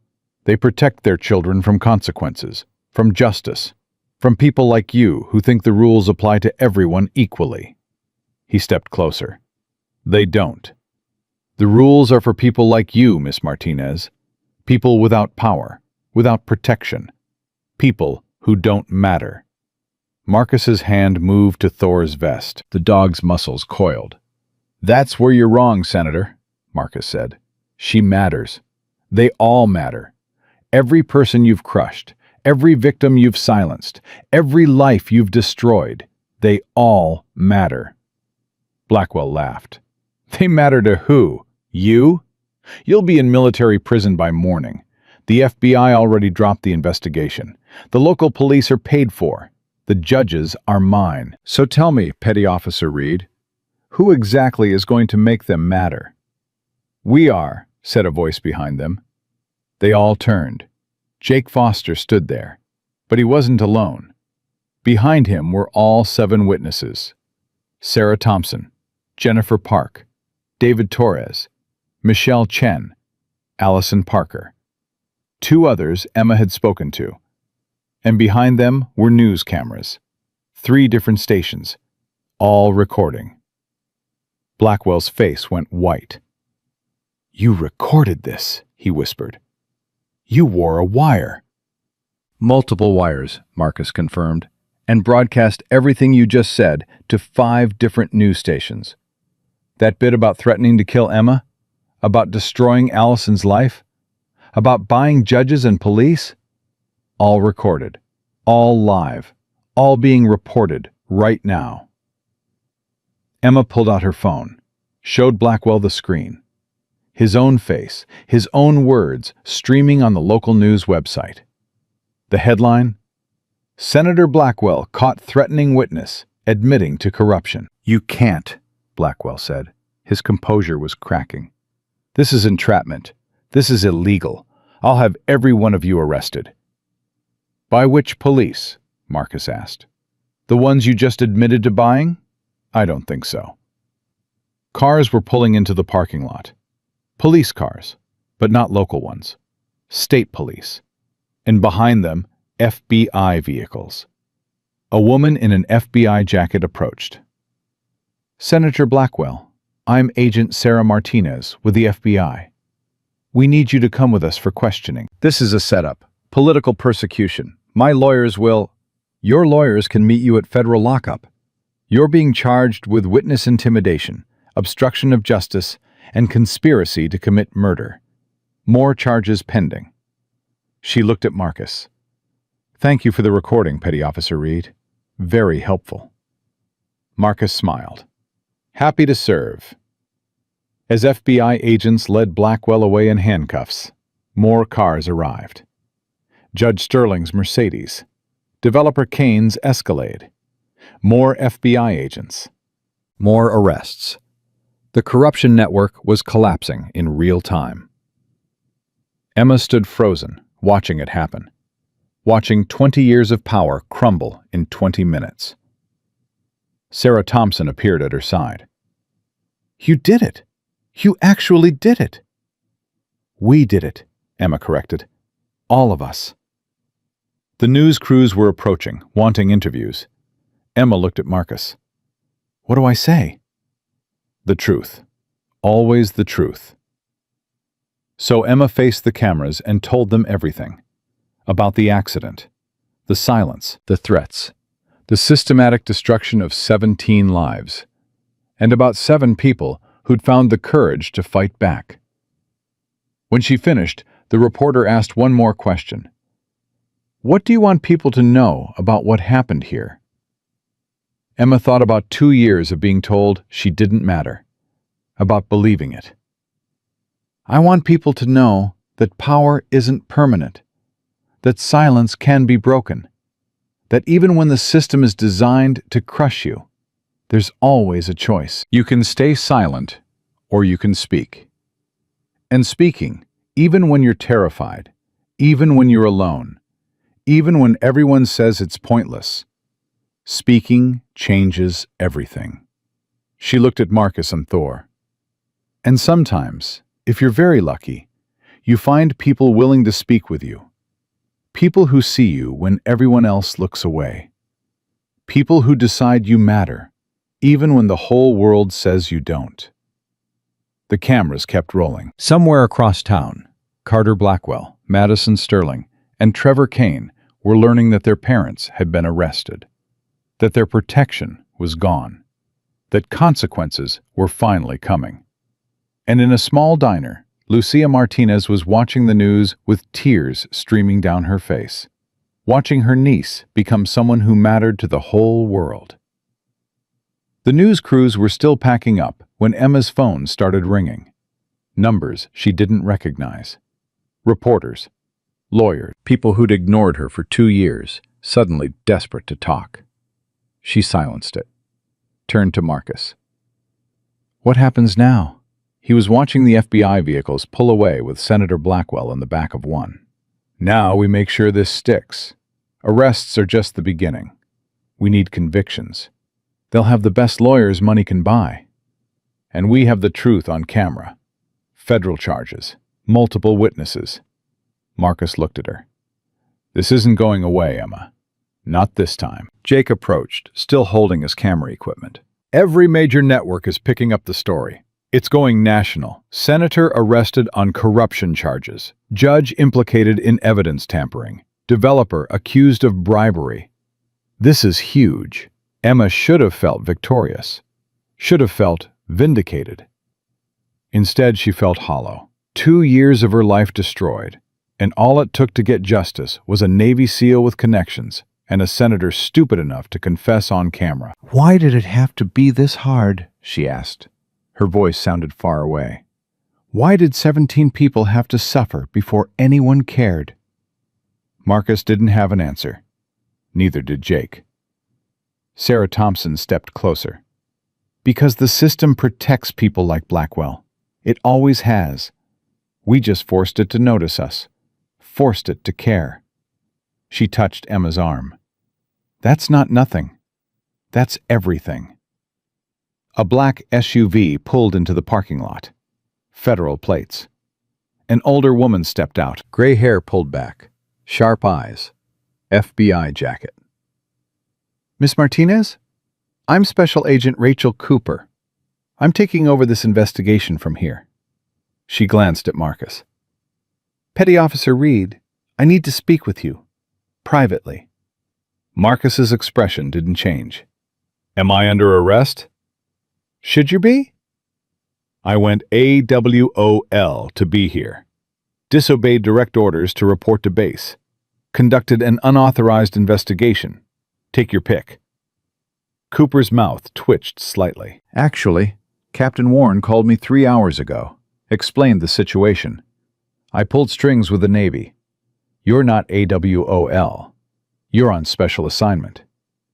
Assisting federal investigators. She paused. You're welcome. Emma saw Marcus's shoulders relax fractionally. Thank you, ma'am. Don't thank me yet. The Navy still wants to investigate the diner incident. That edited video went viral. They have to respond. Let them investigate. The original footage tells a different story. I know. I've seen it. All of it. Cooper turned to Emma. Miss Martinez, I need you to come to the field office tomorrow morning, 9 a.m.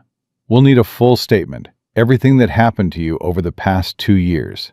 Every detail, every interaction. Can you do that? Emma nodded. Her throat was too tight to speak. Cooper handed her a business card.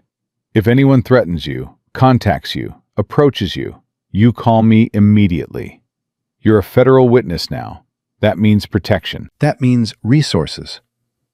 She looked around at the other witnesses. Same goes for all of you. You're under federal protection until this case is resolved. Jennifer Park stepped forward. How long will that take? Weeks? Months? Could be a year, maybe longer.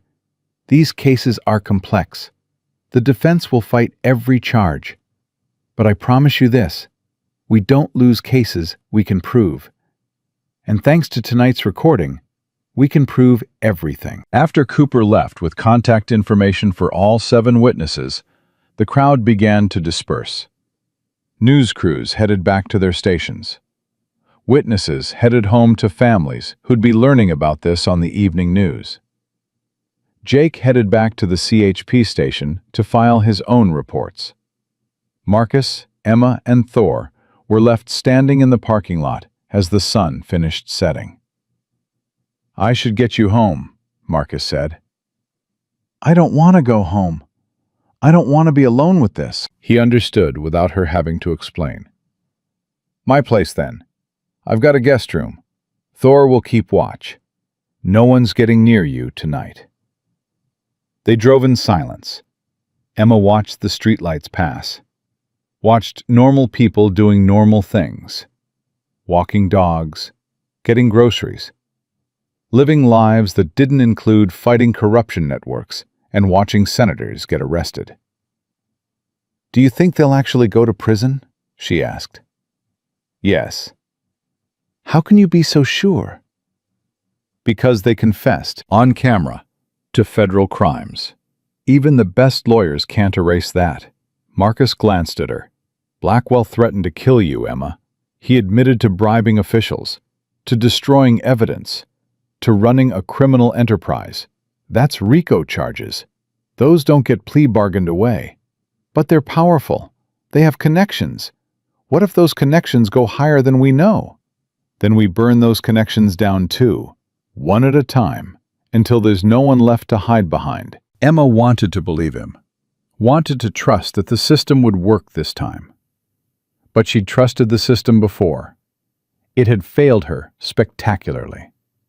Marcus's house was small, neat, military precise. Photos on the wall showed younger versions of him with other soldiers, with Thor in various locations. One photo showed him in dress uniform, receiving a medal. "Silver Star," he said, noticing her looking. "For that firefight I mentioned. The one where we rescued 17 soldiers. Do you miss it? The teams?" "Every day. But this matters too. Helping people who can't help themselves. Fighting battles that don't involve bullets, but are just as important." He opened the fridge, pulled out water bottles. "You hungry?" She wasn't. Her stomach was in knots, but she said yes anyway, because normal things like eating felt important right now. Marcus made sandwiches. Nothing fancy, just turkey and cheese. They ate in silence, with Thor lying between them. Emma's phone buzzed again. She looked at the screen and her blood went cold. Unknown number. A text message. The photo attached showed Carter Blackwell, Madison Sterling, and Trevor Kane. They were in what looked like a lawyer's office. Carter was pointing at the camera. His expression was murderous. The text below read, "You just made the biggest mistake of your life. Our parents might be arrested, but we're still free. And we're coming for you." Emma's hands started shaking so badly she dropped the phone. Marcus picked it up, read the message. His expression went dark. "When was this sent?" 2 minutes ago, Emma's voice cracked. "They're threatening me again. Even now. Even with their parents arrested. They still think they can hurt me." Marcus was already dialing. "Agent Cooper, it's Marcus Reed. Emma just received a threatening text from the Blackwell Sterling Kane kids. Yes, I'm sending it now. We need protection on her location immediately." He hung up, made another call. "Jake, I need you to trace a number. Unknown sender. Text message to Emma 15 seconds ago. Yes, another threat." Emma wrapped her arms around herself. "They're never going to stop. Even if their parents go to prison. Even if everything falls apart. They'll keep coming after me because I dared to fight back." "Then we arrest them too." Marcus's voice was steel. "Witness intimidation, criminal threats, harassment. They just committed federal crimes. We've got the message. We've got proof. Proof didn't matter before. It matters now. Everything's different now. They're not protected anymore. He knelt in front of her. Emma, look at me. You're not alone in this. You've got federal protection. You've got me. You've got Thor. You've got 7 other witnesses who'll testify. These kids are scared and desperate and making mistakes. Let them make mistakes. Every threat is more evidence. Thor pushed his head onto Emma's lap. She buried her fingers in his fur, trying to stop shaking. Another text came through. You think you won? You think arresting our parents changes anything? We have lawyers too. We have money too. And we have patience. So enjoy your little victory, because we're going to destroy you slowly. Make you watch everyone you love suffer first. Emma read it out loud. Marcus's jaw tightened. Forward that to me and Agent Cooper. Save everything. Don't respond. They threaten Lucia, my aunt. They're going to hurt her because They're going to do nothing because the FBI is already sending agents to her house. Because we've documented their threats. Because threatening a federal witness is a felony. Marcus took her phone, forwarded the messages himself. These kids are used to getting away with everything. They don't understand that threatening you now is the stupidest thing they could possibly do. His phone rang. Agent Cooper. We've got units heading to your location and to Lucia Martinez's house. We're also issuing arrest warrants for Carter Blackwell, Madison Sterling, and Trevor Kane. Federal witness tampering, criminal threats. They'll be in custody within the hour. Marcus put it on speaker so Emma could hear. What if they run? Emma asked. What if they disappear before you can arrest them? Then we find them. These are rich kids who've never had to hide before. They'll use credit cards. They'll go somewhere comfortable. They'll make mistakes. Cooper paused. Miss Martinez, I know you're scared, but you need to trust us. We're going to protect you. After Cooper hung up, Emma sat in Marcus's living room and tried to process everything. 48 hours ago, she'd been a cleaning lady who'd given up on justice. Now, she was a federal witness with protection details and arrest warrants being issued in her name. This doesn't feel real, she whispered. It's real, all of it. The arrests, the protection, the justice. Marcus sat beside her. You made this happen, Emma. You refused to stay silent. You stood up when it was easier to hide. You trusted me when you had no reason to. This is real because you made it real. I just wanted them to leave me alone. I never wanted this to become national news. Never wanted FBI protection. Never wanted... She broke off. I just wanted my life back. You'll get it back. Better than before. Because now you're not carrying this alone. Now there's a record. Now there's accountability. Emma's phone rang. Lucia. She answered, her voice shaking. Tia? Mija, there are FBI agents at my house. They say someone threatened me. They say they're here to protect me. Lucia sounded more annoyed than scared. I told them I don't need protection. I have my skillet and my faith in God. But they won't leave. Despite everything, Emma almost smiled. Let them stay, Tia, please. These people are dangerous. More dangerous than me? Lucia snorted. I survived revolution in Guatemala. I survived raising 3 children alone. I survived 2 recessions.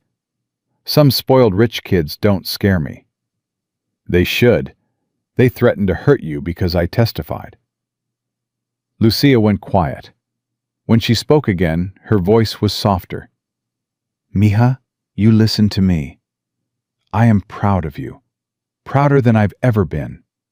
You stood up to monsters. You fought back when everyone said you couldn't. You won.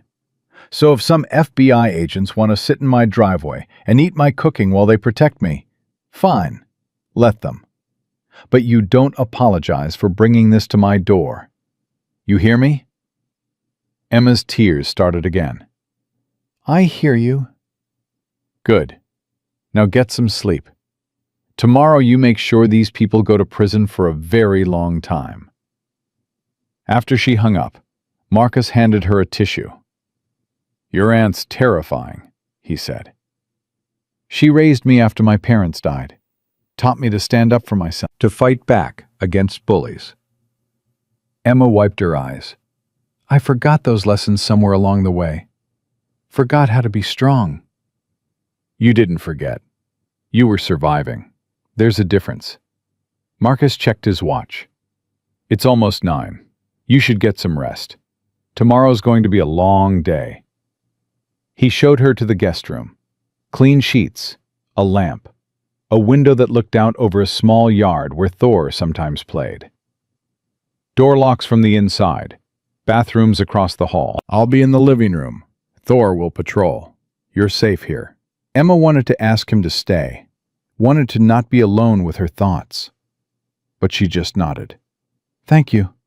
For everything. For believing me when no one else did. For fighting when it was easier to walk away.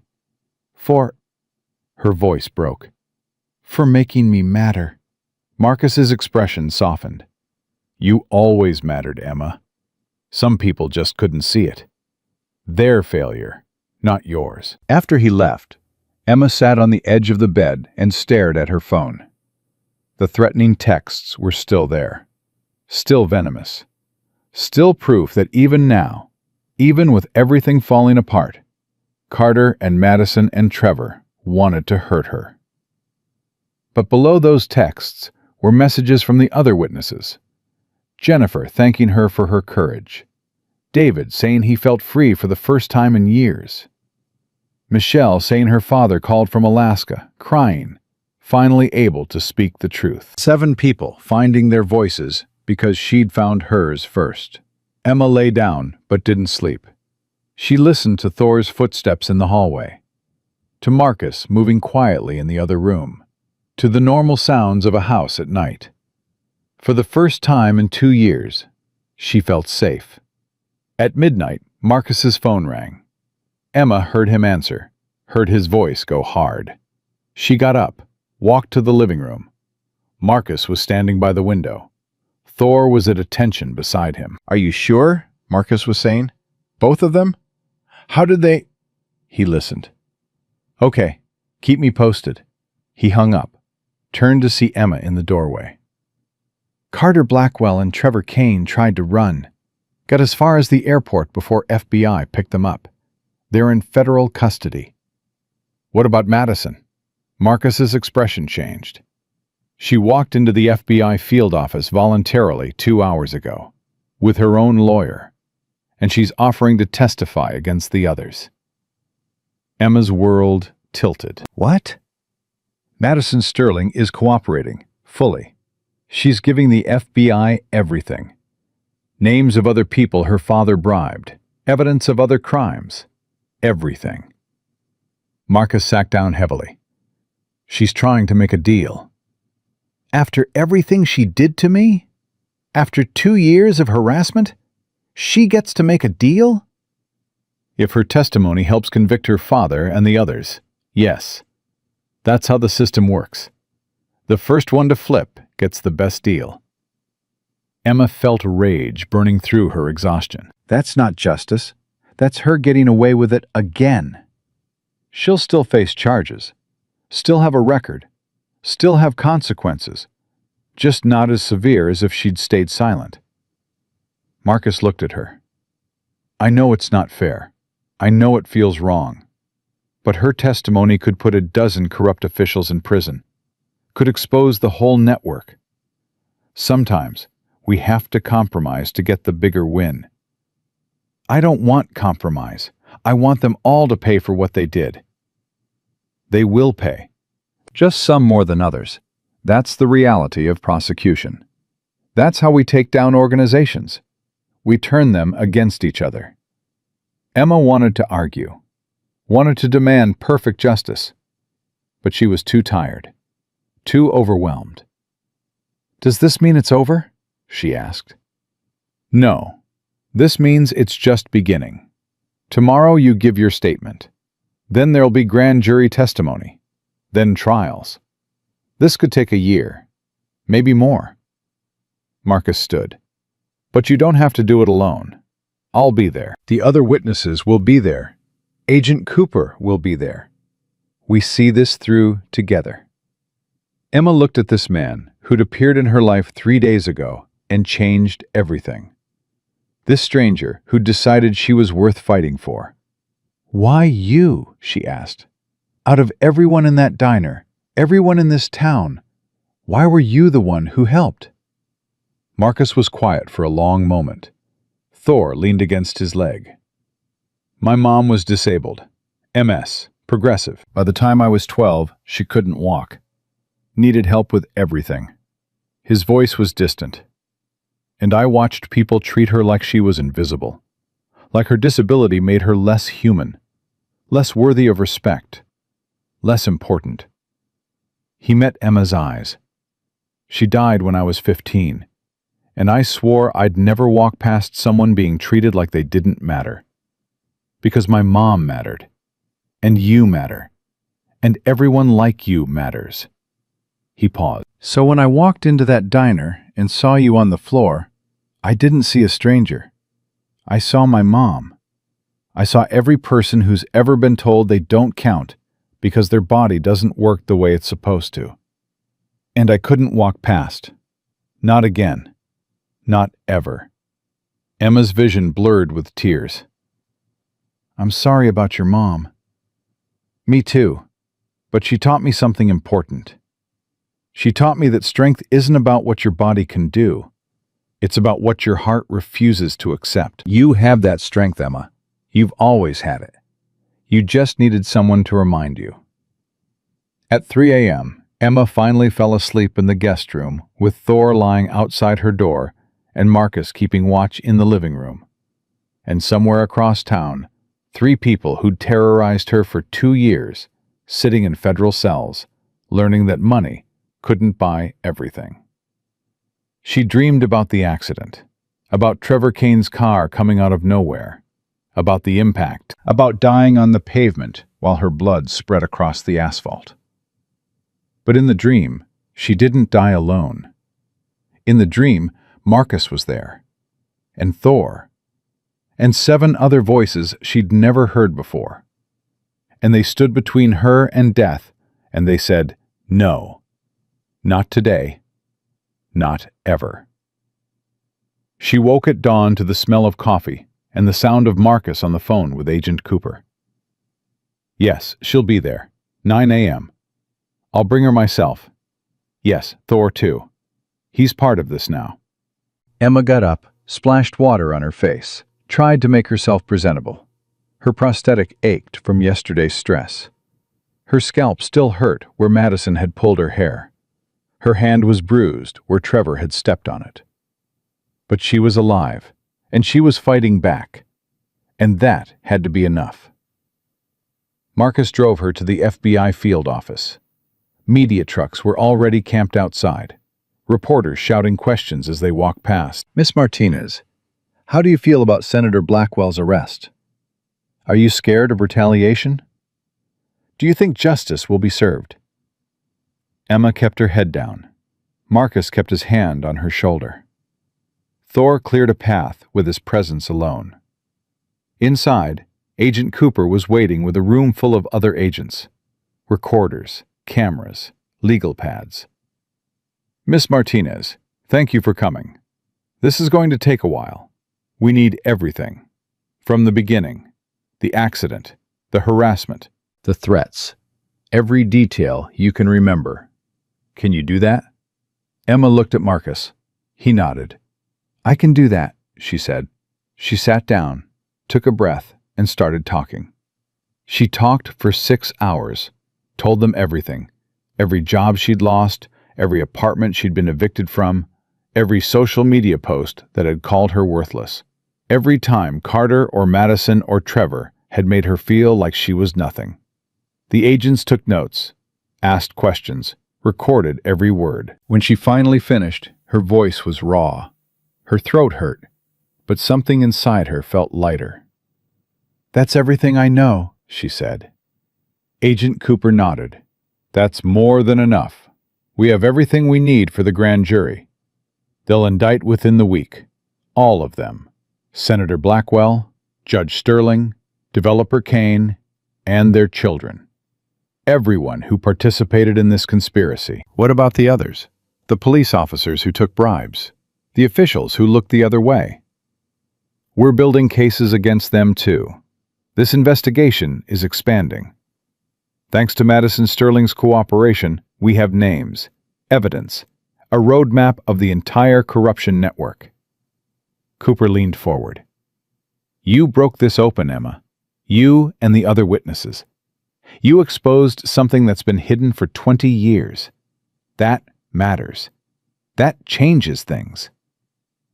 Emma wanted to feel victorious, wanted to feel like she'd won. Instead, she just felt exhausted.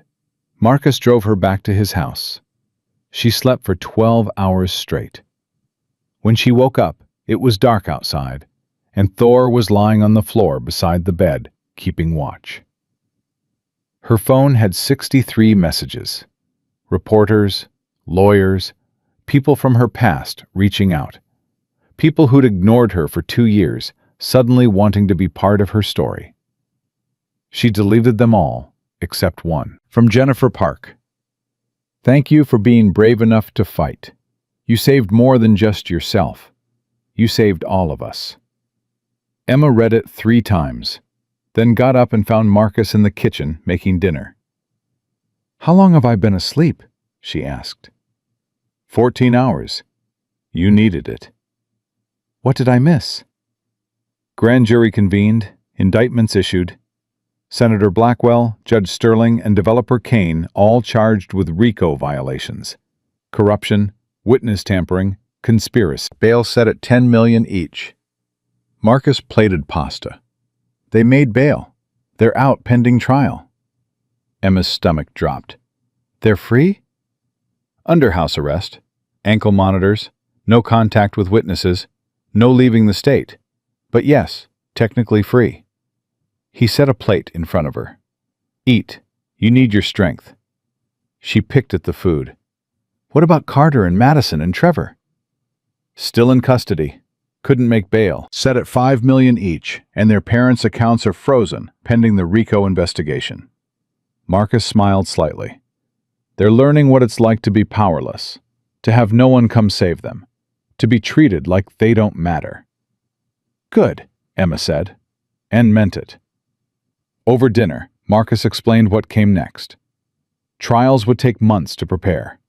Witness preparation, depositions, motions. The legal system grinding slowly toward justice. "I'll have to testify," Emma said. "In front of them. In front of everyone." "Yes, multiple times probably. Grand jury testimony, preliminary hearings, the actual trials. You'll tell your story over and over until everyone knows exactly what they did to you." Emma's hands shook. "I don't know if I can do that." "You just gave a 6-hour statement to federal agents. You can do anything." Marcus reached across the table, covered her hand with his. "And I'll be there. Every time. Right beside you. You won't do this alone." His hand was warm and steady. Emma held on like it was an anchor. "What about you?" she asked. "What happens to your career? The Navy investigation." "Captain Warren says the Navy's dropping it. Once they saw the original footage, once they understood what actually happened, they called off the investigation. I'm cleared." He paused. "But I'm taking a leave of absence anyway. 6 months, maybe a year, until this case is resolved." "You can't do that. You can't put your life on hold for—" "I'm not putting my life on hold. I'm choosing where to spend my time. And right now, seeing this through is more important than anything else." His eyes were steady on hers. "You're more important than anything else." Emma's chest tightened. "You barely know me." "I know enough. I know you're brave and strong and you refused to give up even when everyone told you to. I know you matter. That's all I need to know." Thor made a soft sound.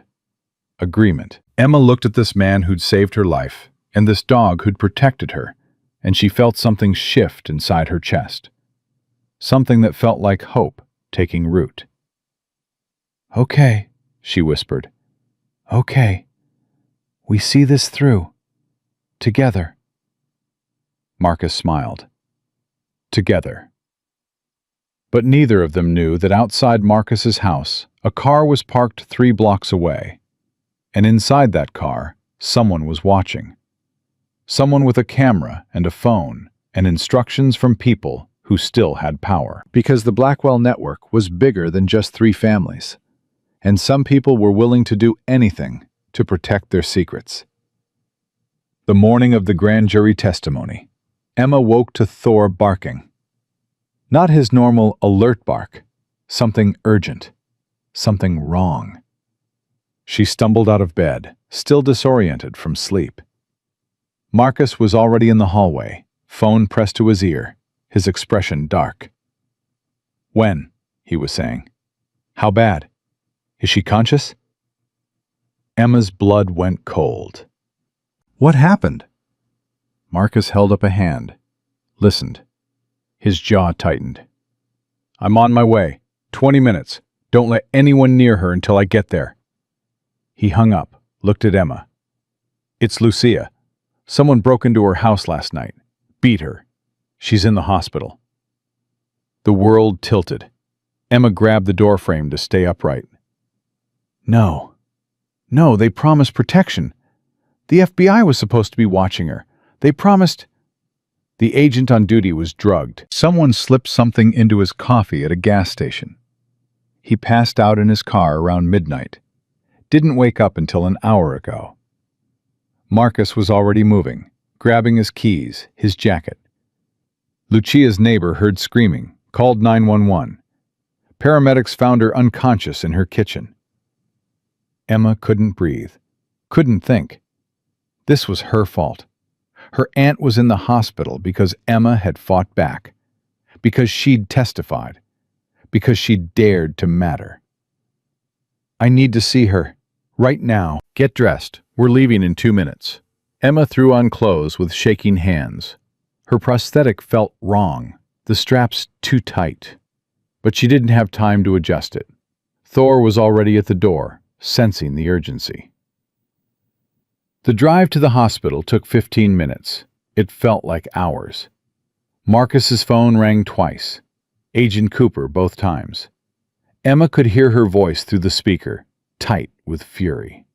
"We're reviewing security footage now. Whoever did this knew our protocols, knew where the agent would stop, knew his routine.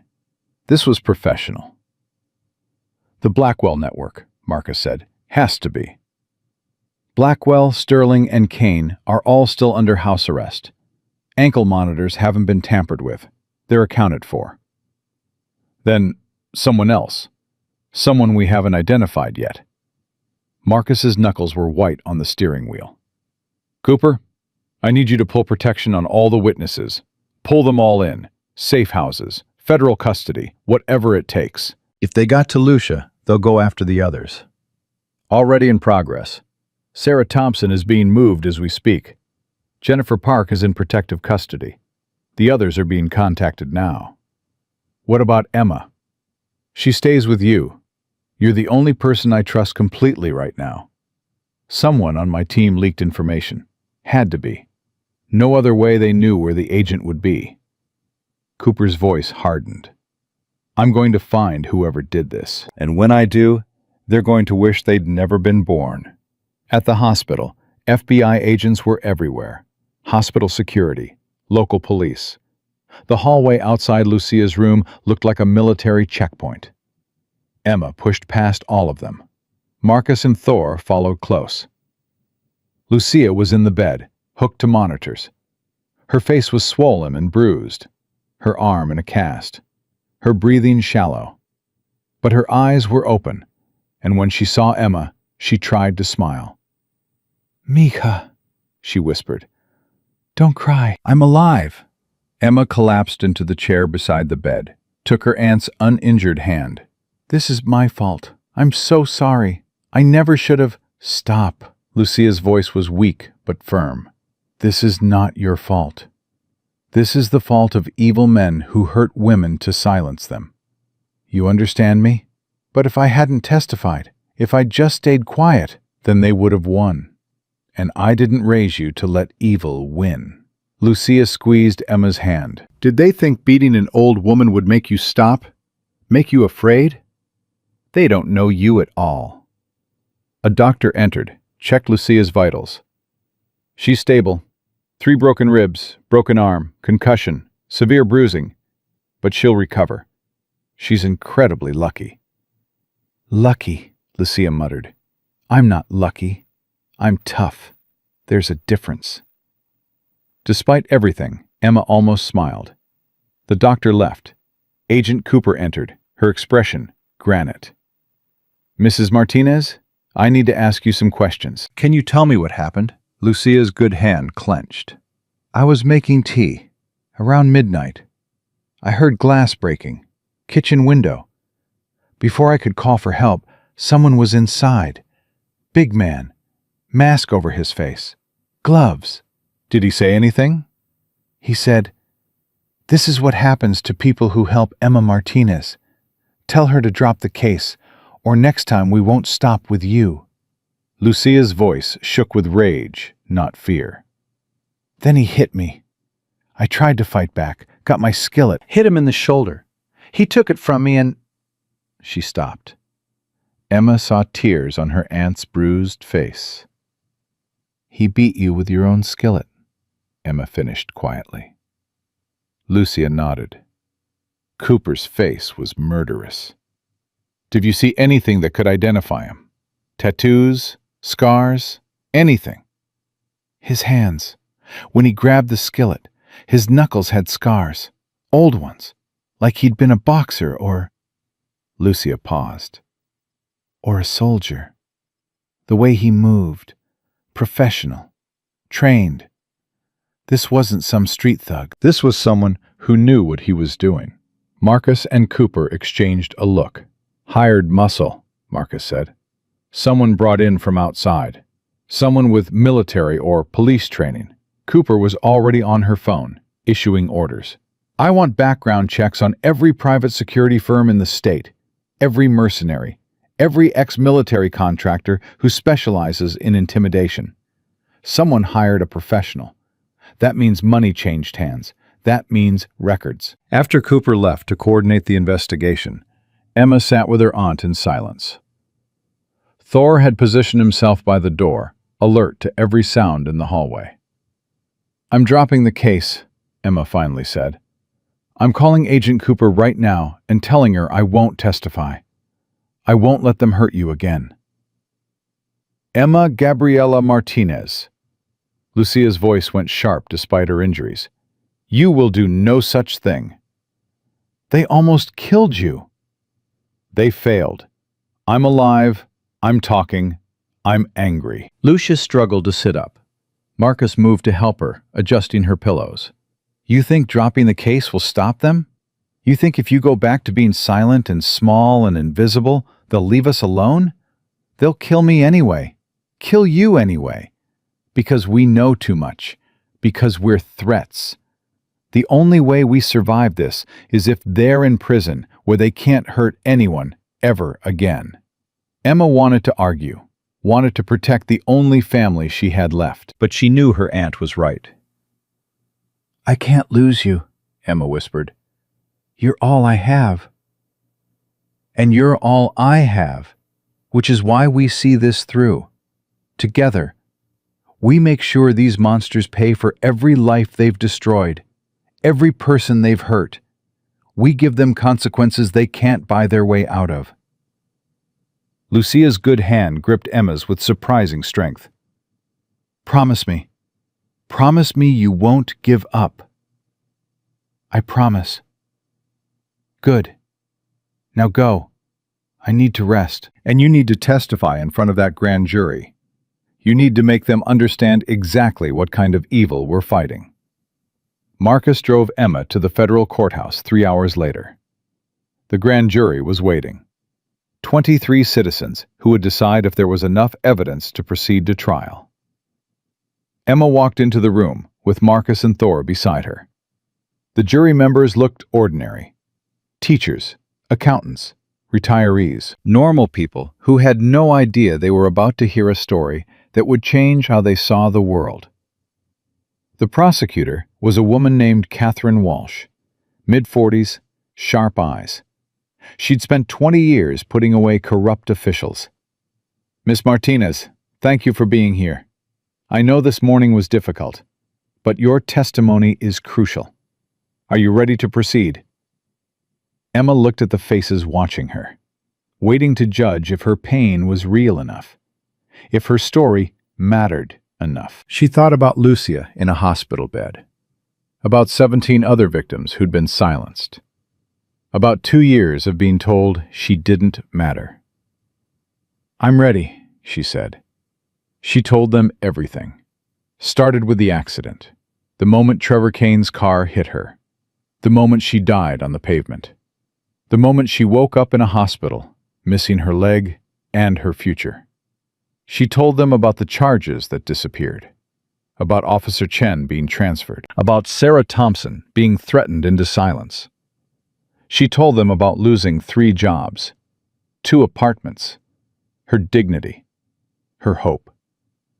She told them about the systematic harassment, the doctored photos, the constant threats. The way Carter and Madison and Trevor had made her life hell because she dared to survive their cruelty. Some of the jury members were crying. Others looked angry.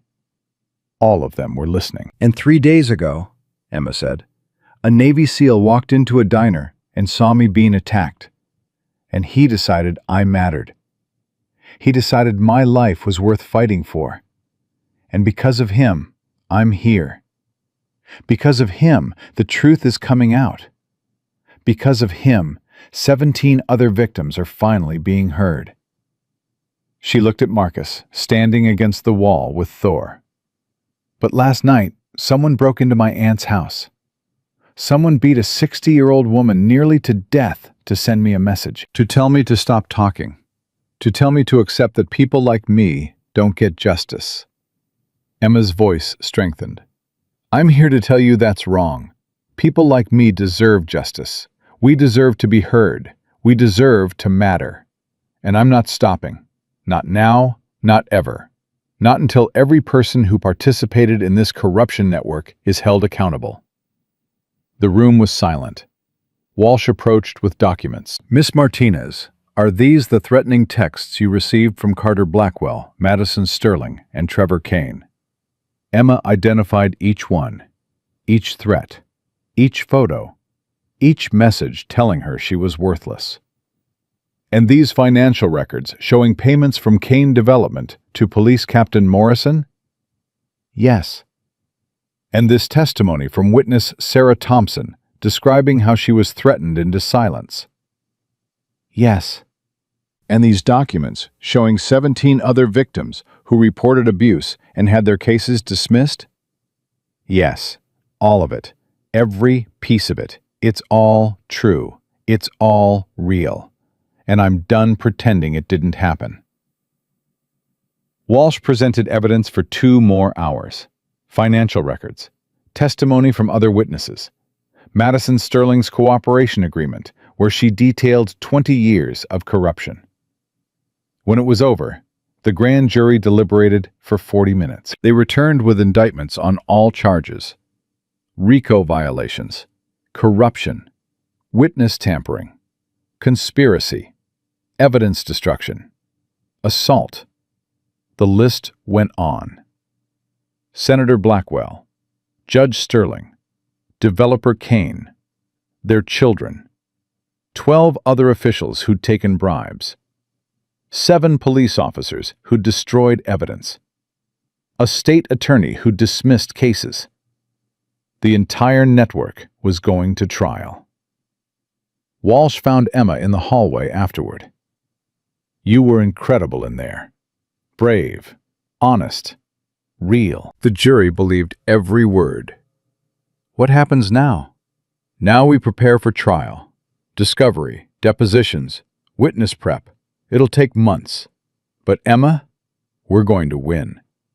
With your testimony and the evidence we have, we can't lose. Emma wanted to feel victorious, but all she felt was tired. Marcus drove her to a safe house Agent Cooper had arranged. A small apartment in a secure building. FBI agents on every floor. No one in or out without clearance. This is temporary, Cooper explained, until we identify who attacked your aunt. Until we're certain you're safe. Emma looked around the sterile apartment. Generic furniture, blank walls. A prison disguised as protection. How long? Could be weeks, could be months. We're working as fast as we can. Cooper's phone buzzed. She checked it, frowned. I need to take this. Marcus, you're staying with her? Until she tells me to leave, Marcus confirmed. After Cooper left, Emma sat on the couch and stared at the walls. Thor jumped up beside her, rested his head on her lap. I can't live like this, she said quietly. Hiding, protected, waiting for trials that might take a year. This isn't living.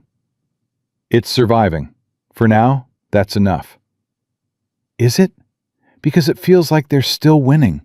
I'm still imprisoned, still isolated, still afraid. The only difference is now I have nicer guards. Marcus sat beside her. You're alive. Lucia's alive. The people who hurt you are facing justice. That's not nothing. It's not enough either. Her phone rang. Unknown number. She almost didn't answer, but something made her look. Hello? Emma Martinez? A woman's voice. Older. Cultured.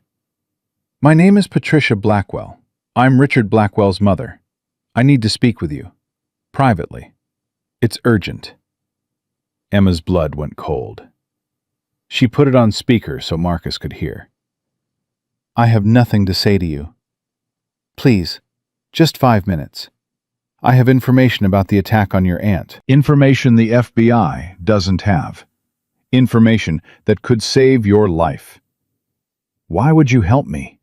Your son is going to prison because of me. My son is going to prison because he's a criminal. Because I raised a monster and looked the other way for too long. Patricia's voice cracked. I'm dying, Miss Martinez. Cancer. 6 months, maybe less. And I can't die knowing I let this continue. Please, meet with me, just once. Hear what I have to say. Emma looked at Marcus. He shook his head sharply, mouthed the word, no. But something in Patricia's voice made Emma hesitate. Where? She asked. Oak Hill Cemetery, tomorrow, noon. My husband's grave. I'll be alone. No lawyers, no security. Just me and the truth I should have spoken years ago. If this is a trap, it's not.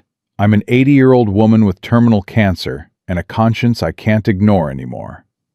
I just want to help before I die. That's all. She hung up. Marcus was already shaking his head. Absolutely not. This screams trap, ambush, setup. She said she has information about who attacked Lucia. She could be lying. She could be working with her son. She could be... She sounded genuine. Emma met his eyes. What if she's telling the truth? What if she knows something that could stop this? Could protect the other witnesses? Or what if she's luring you somewhere isolated so someone can finish what they started with your aunt? Marcus stood, started pacing. Emma, I know you want answers, but this is too dangerous. Everything about this is dangerous. Testifying was dangerous. Fighting back was dangerous. Living is dangerous. Emma's voice hardened. But I'm doing it anyway. I'm meeting her. Then I'm coming with you. And Thor. And I'm calling Agent Cooper. We do this with full protection, or we don't do it at all. Cooper said absolutely not. Said it was too risky. said Patricia Blackwell couldn't be trusted. But Emma insisted, and eventually Cooper agreed, but only with conditions. Snipers in position, undercover agents throughout the cemetery, Emma wearing a wire, Marcus armed and ready. "If anything feels wrong," Cooper said, "you abort, immediately, no hesitation. Understand?" Emma understood. The next day at noon, Emma walked through Oak Hill Cemetery with Marcus and Thor beside her. The day was cold and gray, perfect weather for a graveyard. Patricia Blackwell was already there, standing beside an expensive headstone. She looked exactly like her voice had sounded. Old, elegant, dying. Her clothes hung on her frame. Her skin was the color of old paper. She saw Emma and her eyes filled with tears. "Thank you for coming. I wasn't sure you would." I almost didn't. Emma stopped 10 feet away, close enough to hear, far enough to run. "You said you have information." Patricia nodded. "About the man who attacked your aunt?" "His name is Victor Reeves, former Marine, dishonorable discharge. Works as a private contractor now. Does jobs for people who need things done quietly." "How do you know this?" "Because my son hired him. Not Richard. My other son, Michael. The one who stays out of the news. The one who runs the family's real business." Patricia's voice was bitter. "Richard is the public face, the politician, the distraction. But Michael is the one who actually runs the corruption network. He's smarter, more careful, more dangerous." Emma felt the pieces clicking together. "The FBI doesn't know about him? They will now. I have documents, financial records, communications between Michael and Victor Reeves, between Michael and the officials Richard bribed. Everything." She pulled a flash drive from her pocket. 20 years of evidence. Everything my family has done. Everyone we've hurt. All of it. Marcus stepped forward. "Why? Why betray your own family?" "Because I'm dying, and I can't take this evil with me to the grave. Because I watched my son become a monster, and I did nothing. Because I have grandchildren who deserve better than this legacy." Patricia's hands shook as she held out the flash drive. "I can't undo what's been done. Can't bring back the lives we destroyed. But I can give you the truth. I can give you the tools to end this." Emma took the flash drive. It was warm from Patricia's hand.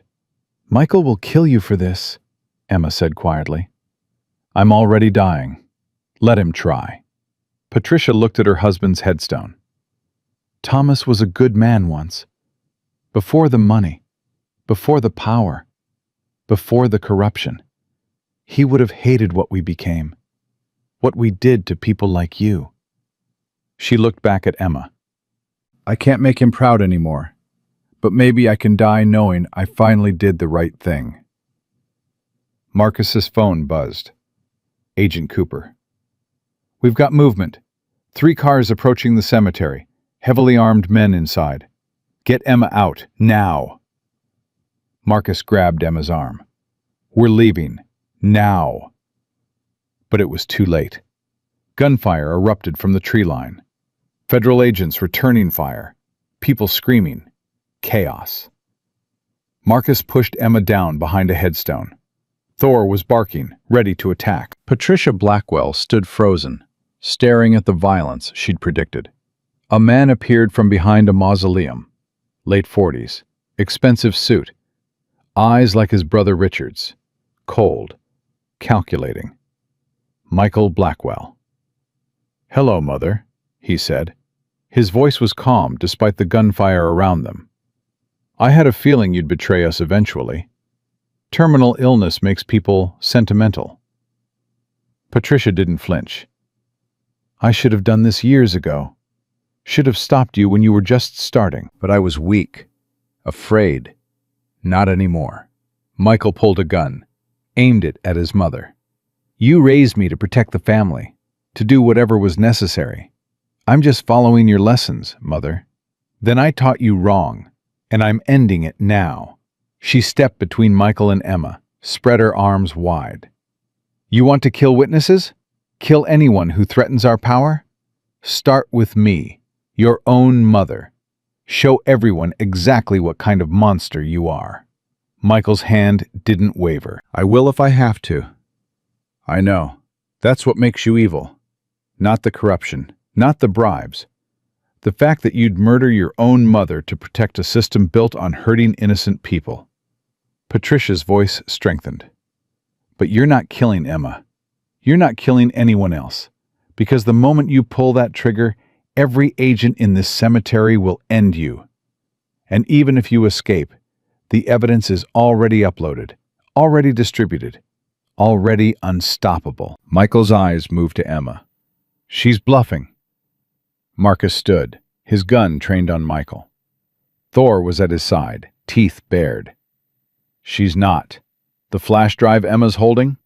Already scanned and uploaded to 5 different secure servers. Cooper's team has copies. So does the state attorney general. So does the federal prosecutor. You can kill all of us right now, and it won't matter. The truth is out. Federal agents were closing in. The gunmen Michael had brought were being subdued. His escape routes were cut off. He looked at his mother one last time. You destroyed everything Father built. No, I exposed what he built. There's a difference. Patricia smiled sadly. I'm sorry it took me so long. Sorry I didn't stop you when I could have. But I'm stopping you now. Michael lowered his gun, raised his hands. Let the FBI agents surround him. As they led him away in handcuffs, Patricia Blackwell collapsed. Emma caught her, lowered her gently to the ground. Thank you, Patricia whispered, for being brave enough to fight back. For showing an old woman that it's never too late to do the right thing. Paramedics arrived, loaded Patricia into an ambulance. She was alive, but barely. The stress had been too much for her failing body. Agent Cooper approached, her expression a mix of fury and admiration. That was the stupidest, bravest thing I've ever seen. Don't ever do it again. Emma held up the flash drive. Is it really uploaded? Every byte. We've got everything. Financial records dating back 25 years. Communications with 40 different corrupt officials. Evidence of bribes, intimidation, murder. Michael Blackwell just handed us the entire network. Cooper smiled grimly. This case just went from big to historic. 3 months later, Emma sat in a federal courtroom and watched Richard Blackwell, Judge Sterling, and developer Kane sentenced to 20 years each in federal prison. Michael Blackwell got 35 years for conspiracy to commit murder on top of the corruption charges. Carter, Madison, and Trevor got 7 years each. Madison's cooperation had reduced her sentence, but not by much. The judge made it clear that participating in systematic cruelty had consequences, even for those who eventually told the truth. 12 other officials received sentences ranging from 5 to 15 years. 7 police officers were stripped of their badges and imprisoned. The corruption network that had controlled the state for 2 decades was dismantled in a single trial. Sarah Thompson testified. Jennifer Park testified. David Torres and Michelle Chen and Allison Parker all testified. 17 voices finally heard. 17 stories finally believed. And when it was Emma's turn to speak at the sentencing hearing, she looked at the people who'd tried to destroy her, and she told them exactly what their cruelty had cost. You took my leg, my career, my dignity, 2 years of my life. You made me believe I was worthless, that I didn't matter, that people like me just had to accept being crushed by people like you. She paused. But you were wrong. I do matter. Every person you hurt matters. Every life you destroyed matters. And you're going to spend the next 20 years remembering that. every time you look at a prison cell and realize that all your money and power couldn't save you from consequences. The judge nodded. Well said, Miss Martinez, and I hope your words echo in these defendants' minds for a very long time. After the sentencing, Emma walked out of the courthouse with Marcus, Thor, and Lucia. Her aunt had recovered fully, insisted on being there for the verdict. Media swarmed them, but this time Emma didn't hide. Miss Martinez, how do you feel? I feel like justice is real, like fighting back matters, like no one is too powerful to face consequences for their actions. What's next for you? Emma looked at Marcus, at Lucia, at the 7 other witnesses who'd stood beside her through everything. I'm starting a foundation for victims of corruption and abuse, to provide legal support, financial assistance, protection, everything I wish I'd had 2 years ago. We're calling it the Stand Up Foundation, because that's what we did. We stood up when everyone said we couldn't, and we're going to help others do the same. She looked directly into the camera. If you're watching this, and you're being crushed by powerful people who think they're untouchable, I want you to know something. You matter. Your voice matters. Your story matters. And if you stand up, if you refuse to be silenced, there are people who will stand with you. I promise you that. Because someone stood with me, and it changed everything.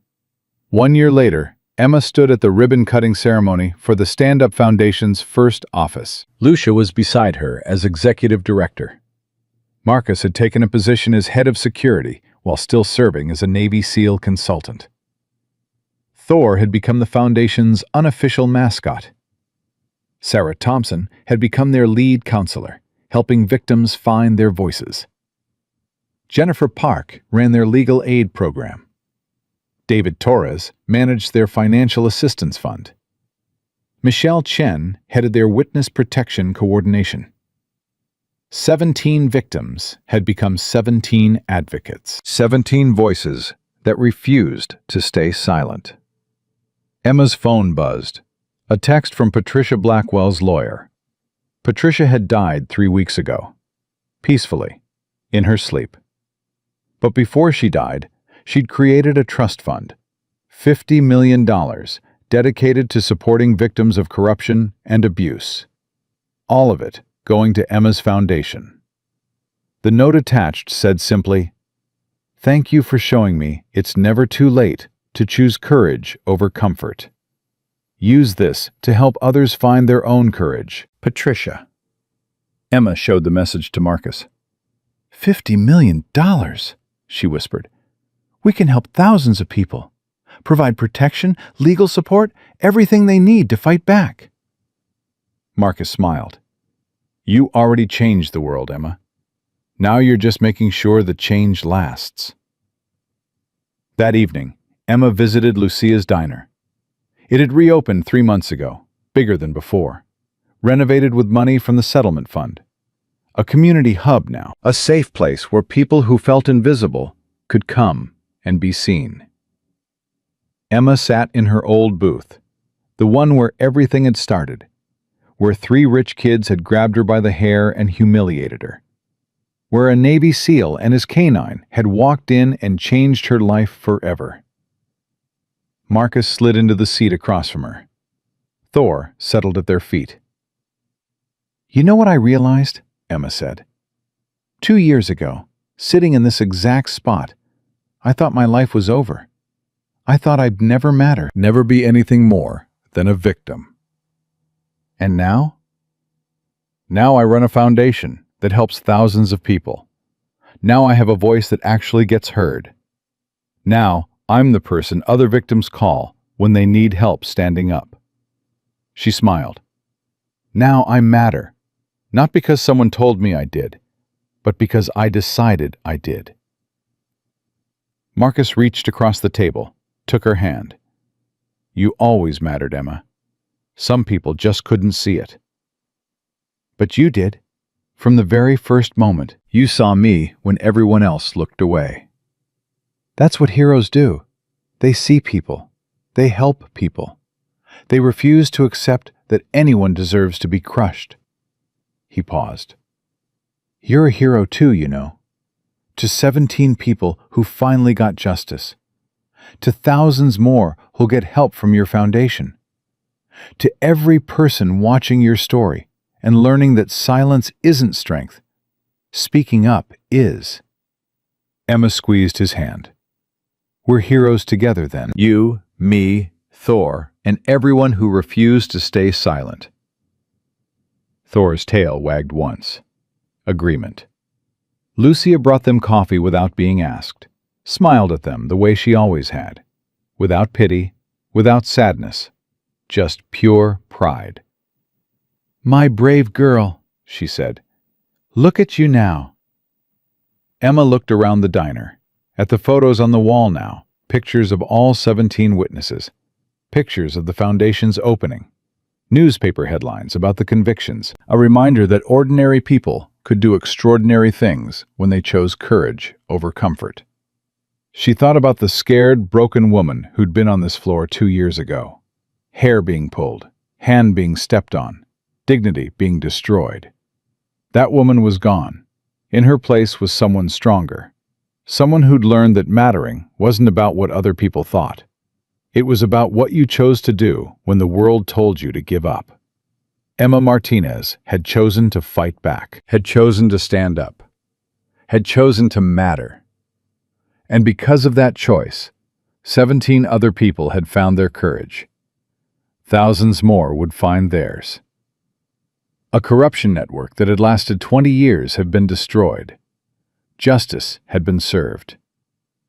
Not because she was unafraid, not because she was powerful, not because she had all the answers, but because when a Navy SEAL and his K-9 walked into a diner and told her she mattered, she decided to believe them. And that belief had changed everything.